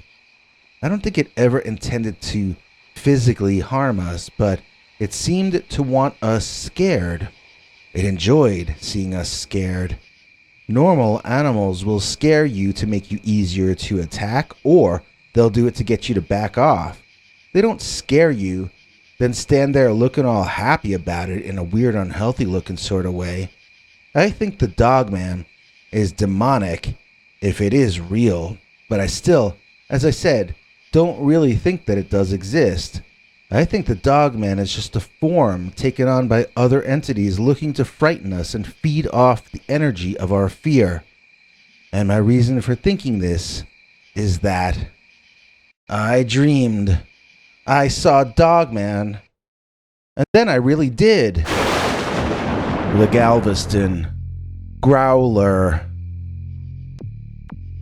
Dear Scary Stories NYC. I don't know if you know it, but they have Dogman way down in Texas, too. I don't live there anymore, but I was raised on Galveston Island, and when I was a young teenager, I saw one of them with my own eyes. It scared the daylights out of me, and that was the only time I ever saw my daddy cry. Now, for those of you who may not be from the area, Galveston is an island. The main city is up north and is your fairly typical grid layout small city. They've got amusement parks, state parks. It's a nice place in general. There's a trailer area down south, and in the middle of the island is a neighborhood that's actually called Galveston Island. That's where my family was living when this story happened way back almost 40 years ago now, or at least 35, or maybe it was 50. I'm not that good with math, and I get way worse as I get older. So let's just say this happened in the 20th century and leave it at that. This part of the island in the middle is a lot more rural than most of the rest of it. When roads are paved here, they're one-lane blacktop laid on top of the dirt with grass on either side. This area incorporates the island's bayous and coves and all sorts of wetlands, but there are homes scattered throughout in there, and that's where we were. One of my chores was to take out the garbage and put it in the cans over by the shed. It was not my favorite chore, because I would have to walk outside alone in the pitch darkness. There was an outside light on the house, but it was not bright, and there was no electricity at all over by the shed. We had these big garbage bins that were somewhat newfangled for that time. They had clamps on top to prevent wild animals from getting inside them. That, in and of itself, scared me. If my parents felt so certain that bears and other dangerous wildlife could get into their garbage, then they must have believed those animals were in fact out there in the night. The same night where they sent their only son out unarmed and without even a flashlight. I talked to them once about it, but I got called a whiner, so I never spoke to them about it again.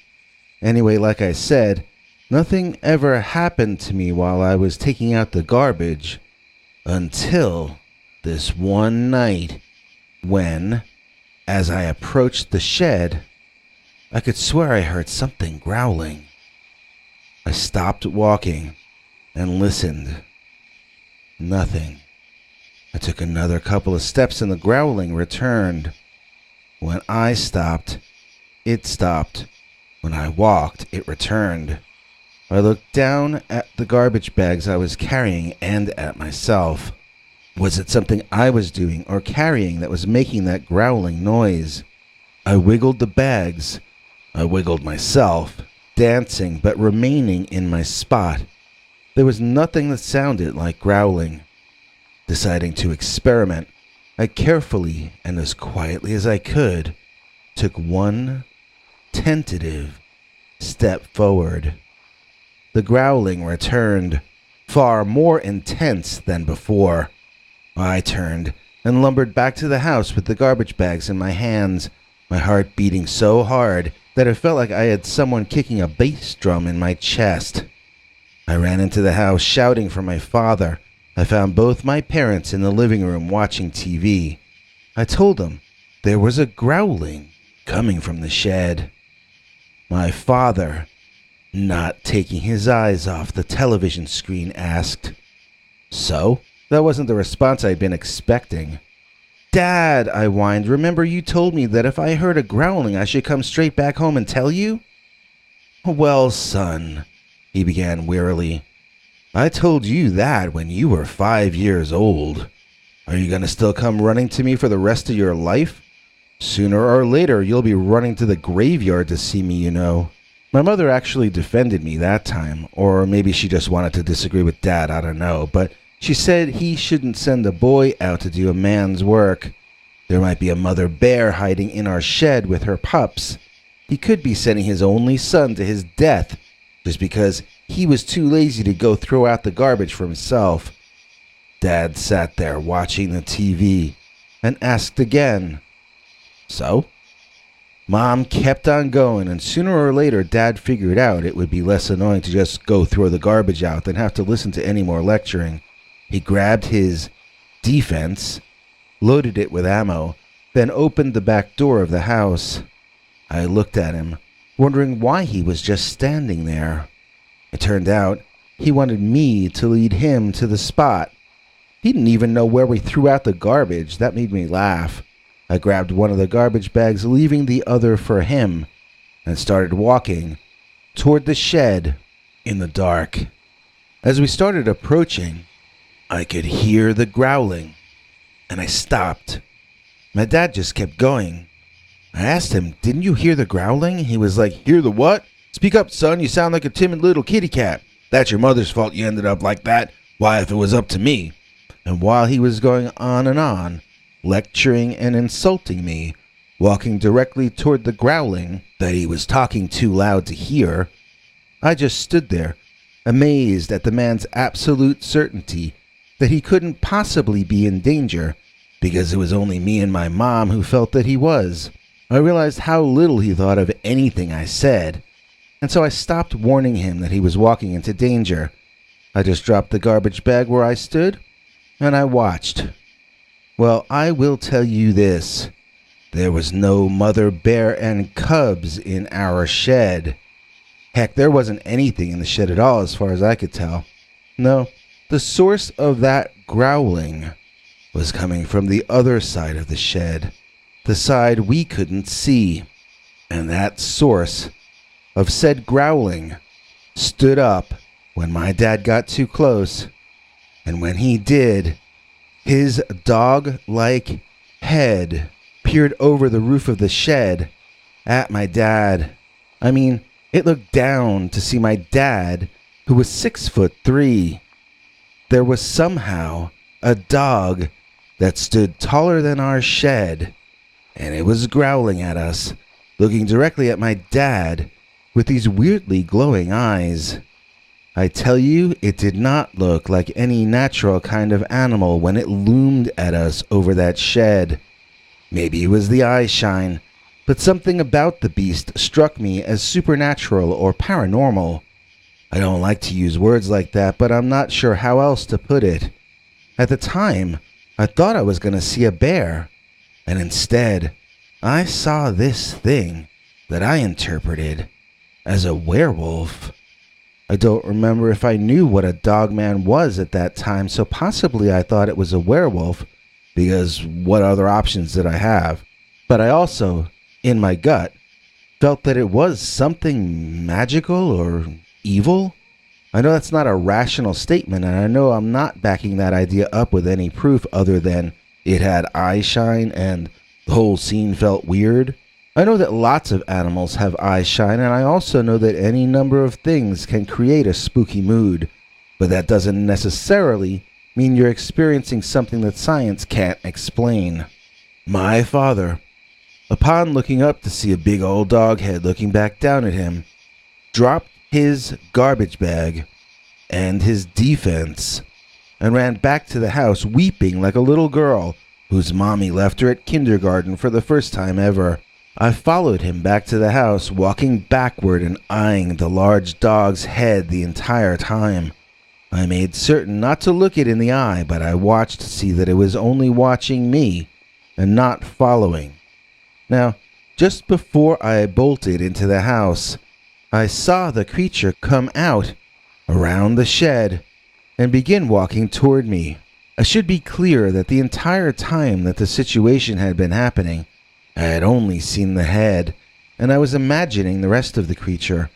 I thought that we had a huge wolf-dog hybrid that stood maybe 7 or 8 feet tall at the shoulder, the largest dog or canine in history. But I never imagined that it was bipedal. That concept had just never entered my mind, so when the immense dog thing began walking around the shed and toward me, you can imagine my shock to discover that the animal was, well, actually far smaller than I had interpreted it, and was not standing on 4 legs at all. Instead, what lurched around that shed was something far more like a Sasquatch, but one with a canine head on it. So it was a werewolf in my mind, as I had said before. When I got inside, my father was on his knees, hugging my mother and weeping about how scared he was. My mother was rolling her eyes and humoring him, pretending that she was concerned. When she saw me, she asked me where my father's defense was. I told her where he left it, and she rolled her eyes again. "I'll go out and get it after sunup in the morning," she told me, and then she told me to lock the house up good and go to bed. I felt bad for her. She was going to have to console my big scaredy cat of a father. That was the first time I had ever seen him cry, but it wouldn't be the last. That dogman killed my father's nerve. He was never the same man ever again. He would still talk a big game, but that was the first time I noticed that he never backed it up. It was the same with horror movies. He would cry during those, too. I don't know how he could have made it through life without my mom to be brave for him. So, I want to say that I know I sounded crazy when I was going on about how the animal seemed paranormal or supernatural.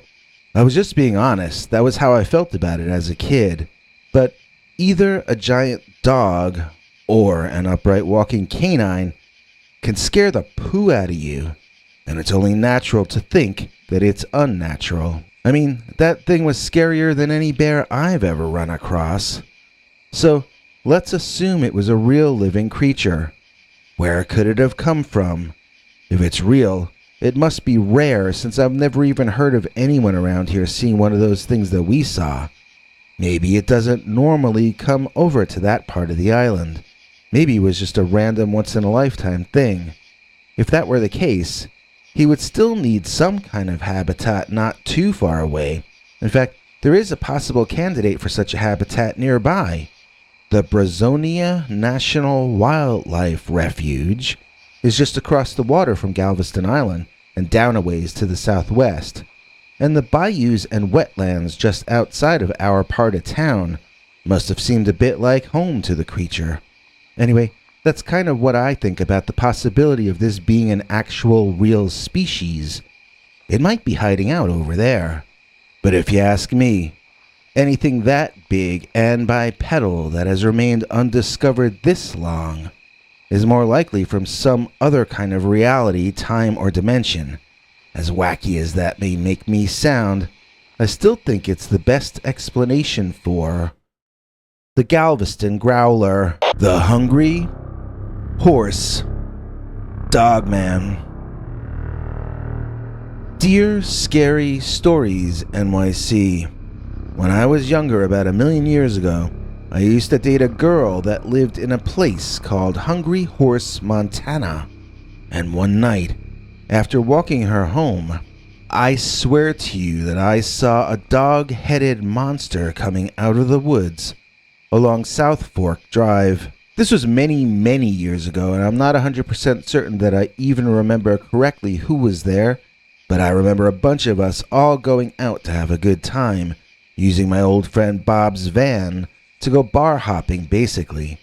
The evening was drawing to a close for most of us, and the gang drove my girlfriend toward Hungry Horse where she lived. When we were nearly at her house, everyone spotted some restaurant open on Highway 2E that they all wanted to go to. My girlfriend and I told them to go ahead and eat there, because then she and I could have a little time for ourselves, for a romantic walk home. We always went everywhere with our group of friends, and we rarely had time to do boyfriend-girlfriend type of private stuff. I mean, that might have been the only time I ever got to hold hands with her and walk her home, since we lived in towns that were miles apart. So, as enjoyable as that little stroll was, it was also uninterrupted by any cryptids, so I doubt you want to hear about any of that. I was walking on air after delivering her to her parents. I went back the same way I had come, intending to rejoin my friends, get something to eat, then get driven home so I could crash. The trees didn't look as romantic on the way back as they had on the way there, though. Something felt off, but I tried to ignore it and tell myself it was nothing. I picked up my pace, both because I was getting hungrier and because I was getting increasingly creeped out for no logical reason that I could think of. And then I heard the howling. It stopped me in my tracks. It sounded so close, and yet I couldn't see the source of it around me. I knew it wasn't one of the neighbor dogs for 2 reasons. First, it came from my left, past the trees at the edge of town. And second, the howl was soon joined by a few others that were from the neighbor dogs to my right. No, there was some kind of wild canine out there in those woods on my left, and it was pretty close by.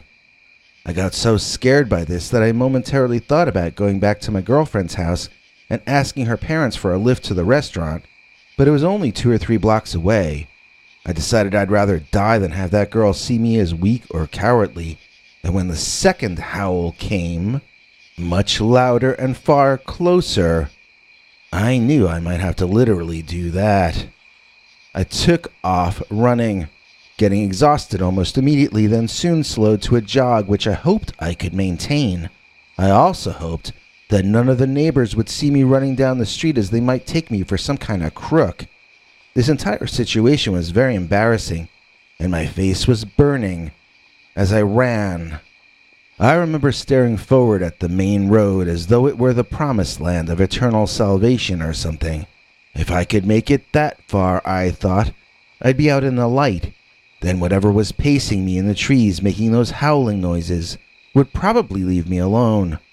I remember thinking about it and not being certain that it wouldn't chase me right across the highway, but I really hoped it was something that would have preferred to remain in the woods and avoid traffic and streetlights.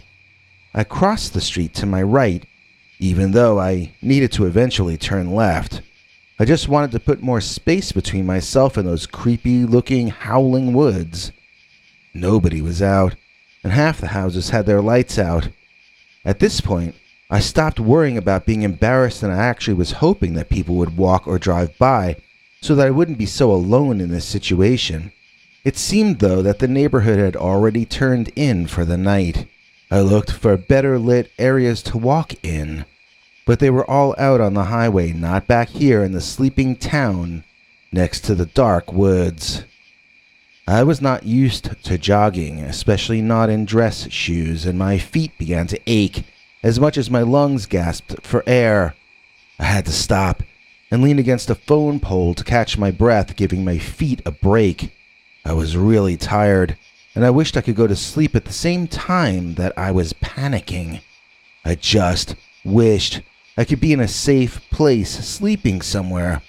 I had a feeling that I was in the worst danger I'd ever been in, and I was overwhelmed with the unreasonable desire to be somewhere else, dreaming about this, instead of experiencing it directly. That was the kind of thought I was thinking, like this is a nightmare, and nightmares only happen when you're asleep in bed, when that thing came walking out of that tree line, like he was animated by Ray Harryhausen. He reminded me of a sort of hairy, dog-headed version of the creature from 20 Million Miles to Earth. Just imagine that instead of that reptilian head, it had a dog head. Then imagine fur over that scaly body. And basically that's what I was looking at. For those of you who aren't sci-fi monster fans, I'll just try to remember as much as I can about what the animal or man thing looked like. It was tall, over 6 feet, maybe even 7.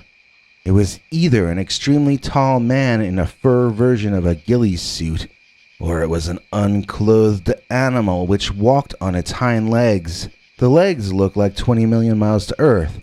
They bent backward like animal legs. Basically, make that snout a little longer and cover the movie monster with fur, shorten its tail a little bit maybe, and you're kind of looking at what I saw. It looked at me, and I averted my eyes in fear. It took a step or two toward me on its hind legs, just like the monster in the movie, and I took off. Actually, I think I shrieked first and then took off, racing as fast as I could that final block and a half to Highway 2E, lit up bright, like heaven being viewed from purgatory. I looked over my shoulder one time, and I saw the dogman curiously watching me run, while walking slowly in my direction. I turned and ran even faster, taxing my lungs and body for all they had in them. I never felt so frightened before, and I'm sure the adrenaline from that helped me keep going. I looked over my shoulder a second time, wanting to see how much ground I had gained on the thing. This time, I saw him, but he was down on all fours, and he was moving toward me significantly more quickly than before. I hadn't gained any ground at all. In fact, he might have been catching up. I wanted to scream, but there was neither enough energy in my body or breath in my lungs to accomplish it. Maybe that gave me another adrenaline boost because all I know is I made it to Highway 2E, then I ran straight out into traffic. I didn't think the werewolf would follow me out onto the brightly lit highway, but I wanted to get to the other side immediately, not taking any chances. If I was going to get caught by the thing, I was going to make him survive crossing a highway first, and I was going to make him try to do it in front of a bunch of potential eyewitnesses. Cars swerved and beeped, and I dodged them as though I had any idea what the heck I was doing, miraculously making it to the other side, where I collapsed near the entrance of a parking lot or something, and I gasped for air. It was like my lungs were too small to catch up. I couldn't breathe fast enough or deep enough, and I nearly passed out. I tried to look back to where the dogman would have been coming from, but my eyes were bleary, and they were darkening around the edges as I desperately worked to get some oxygen back to my brain. All I could make out were lights, some stationary, some moving. There were figures and silhouettes. I didn't know if they were people or the dogman. It didn't matter at the time, since I hadn't recovered enough strength yet to stand, let alone run anymore.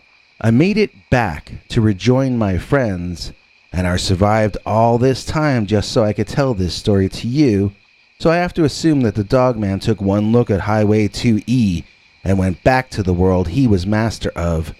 I don't blame him. That's what I would have done too.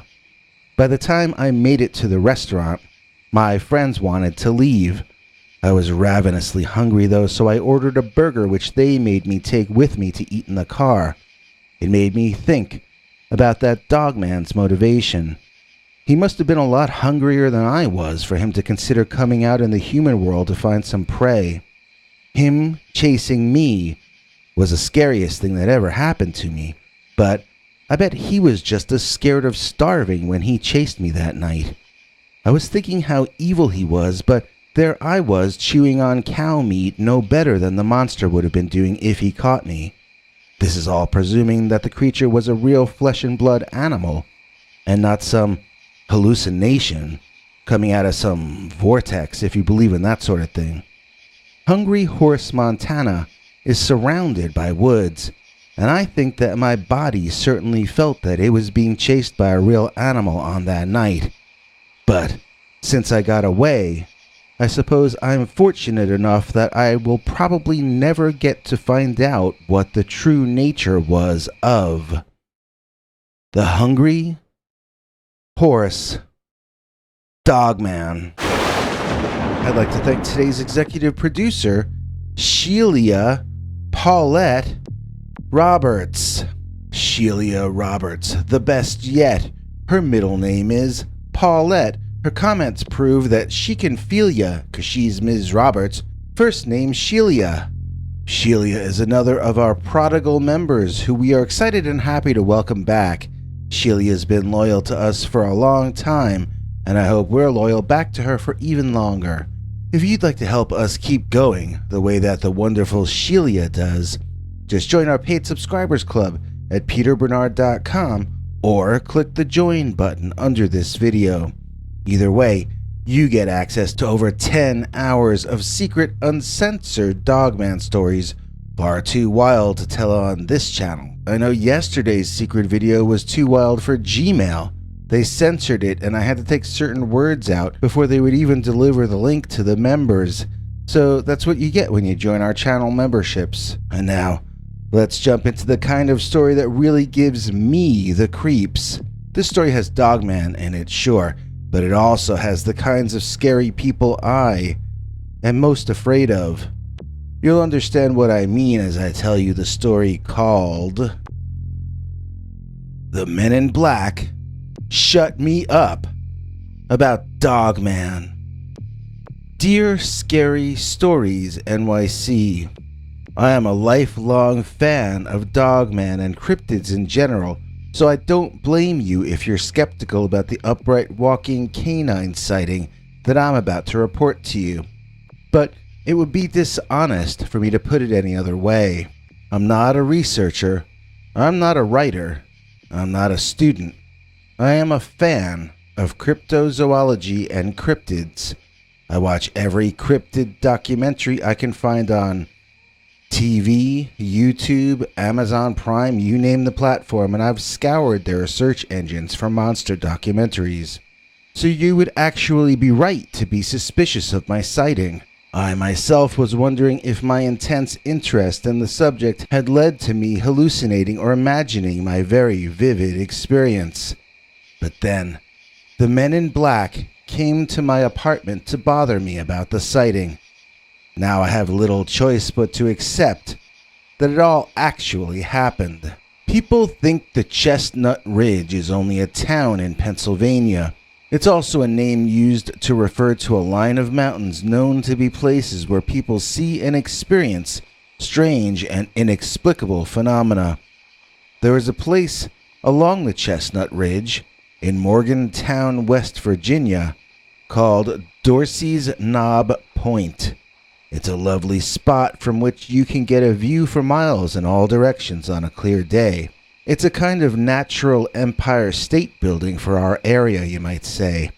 People go up to the top of it just to look around. I go there as often as I can just to watch for cryptids and inexplicable things. I think I saw a UFO from there one day, but it was at such a distance that I might have been viewing a helicopter. I have tried to get permission to remain on the hill after dark, but they insist everyone leaves before sundown. I have little doubt that one would be able to experience all sorts of odd lights in the sky and other phenomena if one were allowed to stay there through the night. It's such a perfect spot on the top of the Chestnut Ridge to see what's happening over such a vast area. I wish I could buy it and stay there forever. But, obviously, that would be wrong. Something as amazing as Dorsey's Knob Point needs to belong to everybody, It must be shared. I encourage you to visit, assuming it's open right now. Make sure to check ahead before dropping by. There was one very, very magical late afternoon when I was lucky enough to be the last person left on the point, watching the single most exquisite sundown I had ever seen in my life. It was like hearing a new symphony co-written by Bach and Beethoven while eating food prepared by legendary chefs and being adored by history's most beautiful lovers.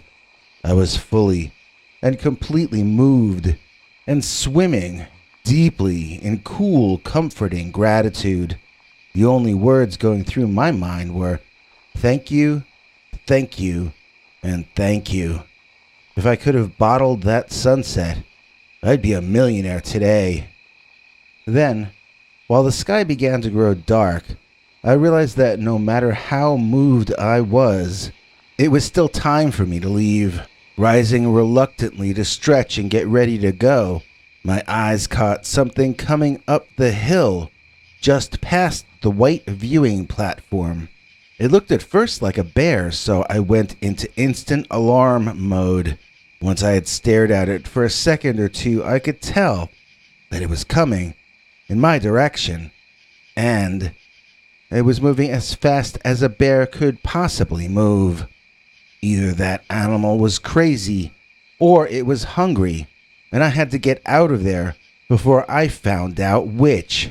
I basically started running down the hill at a pace I would never normally consider.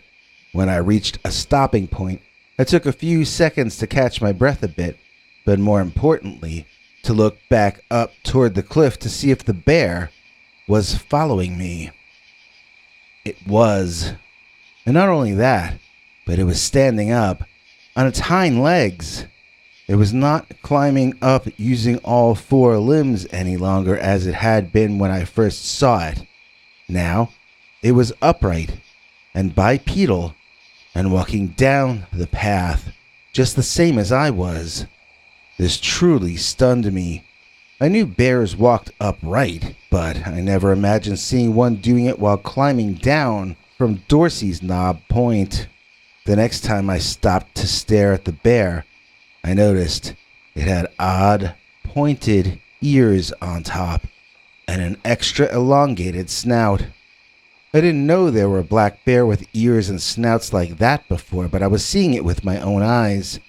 The creature was very thin for a bear, and it used its front paws both for balance at its sides and for holding onto the rock wall as it made its descent. In short, it used them more like arms than like front paws. When I'd seen bears walk in videos on the internet, I'd only seen them holding their arms out in front of them. This creature was not doing that, and the arms or front legs were very long in my opinion. There was a group of people coming up the hill as I was going down. I told them that the park was closing and they all grew disappointed. Then they walked with me down and out of the vicinity of that place. I kept checking behind, but I never saw the strange bear thing ever again. While I was in my car driving home, I started wondering if what I had seen was actually a dogman and not a skinny, long-armed bear walking upright with pointy ears and a dog snout. Dogman seemed to make more sense. But that's when I started questioning myself completely about it, though. Had I imagined the entire sighting? Had I seen a dogman because I was in a semi-trance-like state from the beautiful sunset? Had I seen it because I had always wanted to see a monster? After all, none of those people I ran into saw the creature. It disappeared once I entered their awareness and their consensual reality. Maybe the dogman only existed in my solitary reality. At that point, and this was a few years back, I was living in the upstairs of a two-family home. I was recently divorced and needed to rent for a while before I could afford my own place again. It's a boring story. To get to my apartment, which was the entire top floor, one needed to walk down the side of the house that the driveway and garage were both on, and one needed to climb the staircase to the second floor outside the house and enter from there. I did that and stepped inside taking my shoes off when there came a loud knocking on the door behind me that almost sent me into a state of shock. There was no way someone could have climbed those steps behind me that fast without me seeing or hearing them. The stairs were built out of wood. They would shake as you climbed them, and you could feel if someone else was walking up them behind you. Was that my landlord downstairs complaining that I was making too much noise? I checked my watch. It wasn't after 10. He told me I could be loud until 10 when I moved in. Bam, bam, bam, even louder than before. It was definitely someone banging on my door behind me. Someone who couldn't possibly be there. A deep male voice stated my name and told me that it would be in my best interest to open the door and talk with them. He said them, so that meant there had to be more than one. I walked to the side window and pulled the shade aside a bit to get a peek out at them. What I saw looked like two dudes from the Blues Brothers standing there wearing shades at night and the whole 9 yards. It made me laugh inside, but when I looked up and down the side of the house, I didn't see any vehicle. Maybe they parked it out front and walked to my door, I thought, but I knew this situation was still not really possible. I invited them in, but I wasn't sure why I was doing that. I didn't want these guys in my place. They didn't look like space aliens or anything. They didn't have shaved heads. They didn't have all black eyes. In fact, it was kind of the opposite experience from that. They seemed boring looking. For some reason, I can't exactly remember what they looked like, but I remember that they seemed very ordinary and mundane. It's just that they shouldn't possibly have been able to be there, that's all. I was definitely feeling intimidated by their presence. The one sat down across from me and spoke to me. The other one stood the entire time and seemed to be casing the joint, as though he were making mental note of what I owned and where it was inside the house. I didn't like the way he looked around, and I didn't like the way he never took off those dark shades. The guy who sat and spoke to me was a little more normal. He did take off his sunglasses, but I don't remember much about his appearance at all.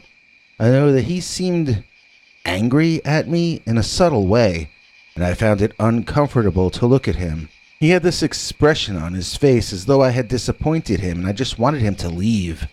He asked me why I had seen the Dogman. He didn't ask me if I had seen a Dogman. He didn't ask me where or when. He asked me why. I don't even know what that question means, and I told him that. It was making me more and more nervous. We know that you saw the Dogman, he continued harshly. We need to know why. I ask you, what does that even mean? I had let 2 crazy men into my house, and I had no idea how to get them to go. At that point, the man began badgering me about whether I was loyal to the United States of America. I told him I live in West Virginia. Who am I supposed to be loyal to? Guam? I was starting to get as unhappy with him as he had been acting toward me. As the man rose to leave, he gave me this speech that made about as much sense as a speech that a character in a dream might make. He told me that the monster I saw was very, very real, and that I must never doubt that I saw it. Then, he told me that if I ever shared what I had learned with anyone, everyone I knew would suddenly pass away in the same day. When they left, I slammed the door behind them furiously. Then, I thought of something rude I wanted to say, so I opened the door, but they were nowhere to be seen in any direction. Possible government or corporate agents interested in Dogman? Why?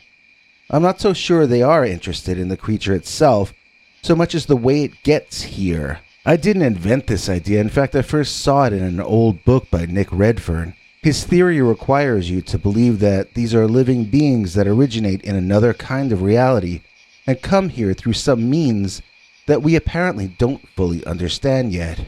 Some people may find that way too much to swallow, and so for them I don't really have a theory. I personally feel strongly that this is the explanation of the origin of these things.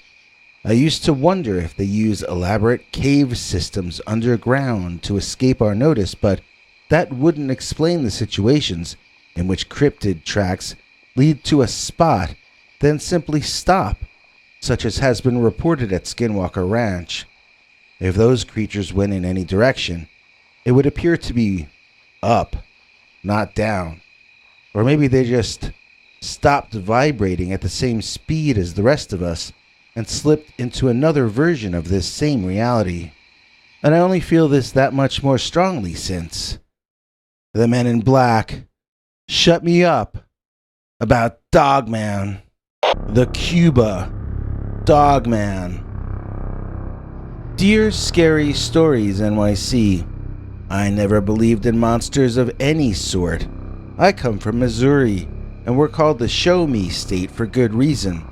That was my attitude about a lot of things, including cryptids. I challenged nature to show me if cryptids were real, and nature responded by showing me the Cuba Dogman. I don't mean Cuba out in the ocean by Jamaica, I mean Cuba, Missouri. I saw a dogman walking upright on his hind legs like he was going to church on Sunday, even though it was night. I saw it as clear as day. On Interstate Route 44, right at the 209.8 mile marker in Cuba, exists a long cutaway lined with tall poles carrying high power wires of one sort or another. It goes on for miles and miles in both directions from there. They look like phone poles, and maybe they are. I never gave them a thought before. In fact, I'm not sure I ever even noticed them before, really. Then one night, just 2 weeks ago, I was driving home from my annoying mother-in-law who needs me to get things for her. She suddenly decided she's an invalid and it's my job to go shopping for her so that she can sit on the couch watching TV, so that she can remain healthy through this crisis. As you can tell, I don't enjoy having these chores thrust upon me when I still have to work full-time. My wife is on furlough from her job, and so is her lazy brother who somehow ended up my dependent. I have to pay all the bills and do all the chores, but, in return, I get complaints and insults. It's a great deal. If I had my life to live over, I'd have stayed single. Nothing against women, they're great and everything, it's just that I sometimes envy my friends who passed away young, and that's not a good place to be in emotionally. So I was driving along Route 44, feeling sorry for myself, wishing I knew a cliff I could drive off of, and then bam! Something happened that took me out of feeling regret for the past and evaporated my worrying about the future. Suddenly, the only thing that existed was that precise moment in time, which felt as though it were the equivalent of eternity. Something happened that will remain as bright a memory in my mind until I die, that it may as well still be happening, and it may as well always be happening, at least for me. Marching from that cutaway right out onto the highway was this thing that looked like one of the werewolves from that movie where Jack Black played that children's book author, whatever that one was called. It looked like one of the werewolves from the supermarket scene, except this was not an animation. It was biological and real, and it wasn't acting vicious in any way. It was standing up straight and tall. It looked like a person taking a stroll. I slowed my car down and eventually came to a complete halt, stunned. This movie monster walked right up onto the blacktop and never even looked at me. That time of night, there was no other traffic around, just me and the werewolf hanging out and chilling. It kept walking forward, taking steps that seemed 2 or 3 times as far as a man could step, but not really appearing to be tall enough to accomplish such a thing. It was moving so quickly, and yet it was moving so casually, at such a leisurely pace. When it was in front of me in my headlights, the fur seemed brighter and almost orange in color. It had seemed dark, dull brown to black before being brightly illuminated that way. The fur was long-ish and looked healthy. It was not a bear with mange, that's for sure. It had arms, more like a human being's arms than a bear's front legs, although I admit that the long, sharp claws at the end of each finger appeared more like bear claws than those of a dog. They were super long and brightly white, even when in darkness. The head was like that of a wolf in many ways, but the eyes seemed larger than those of a normal wolf, and they glowed with an odd eye shine. The fangs in the front appeared far longer and wider than the teeth of any sort of wild canine that I had ever glimpsed in my life. It looked like a cave wolf mixed with a caveman, to be honest. If the DNA of both were mixed by the Anunnaki, this might be what came out. The creature walked across both sides of the highway, then continued onward toward my left in the phone pole cutaway that continued on the other side. It did not seem to have a tail like a normal wolf or dog. From behind, it more resembled a man in a werewolf costume. How could such a thing be? The way it didn't seem to see me, I don't even know if I was there in its reality. Maybe I saw a strange beast pass 200 feet in front of me on the highway? Or maybe I glimpsed an alternate reality where such a thing was taking place. So the moral of the story is this: don't let anyone tell you that there aren't dogmen in Missouri. I asked the world to show me, and it did, because I got a good long look at the Cuba Dogman. Thanks for watching till the end. If you liked what you saw, please consider clicking like on the video or sharing it with your friends and family that you think might also be interested. If you would like to see more of our work, please consider subscribing and hitting that bell icon next to the subscribe button so that YouTube will alert you when we put out a new video.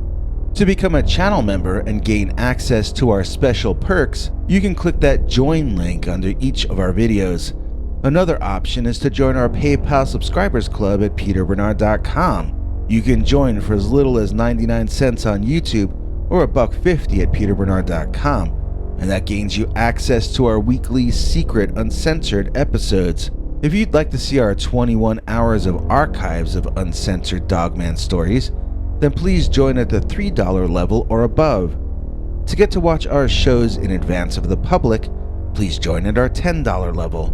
That gets you all the perks. If you join our channel memberships, you need to check our community page here on YouTube in order to get the links to the secret videos and other perks.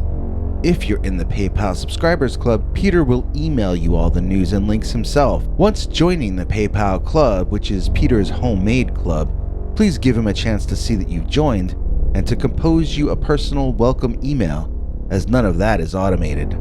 But whichever you join, we'll name you an executive producer for the next available episode. Do you have a scary experience that you'd like to share with us? You can email us at scarystoriesnyc@gmail.com or call our Scary Stories voicemail hotline at 804-LA-SCARY. That's 804-537-2279. It's a Google voicemail box, so that means it keeps cutting off after every 3 minutes. If your story is longer than that, please keep calling back and we can piece it together on our end. Good night, and have a scary tomorrow.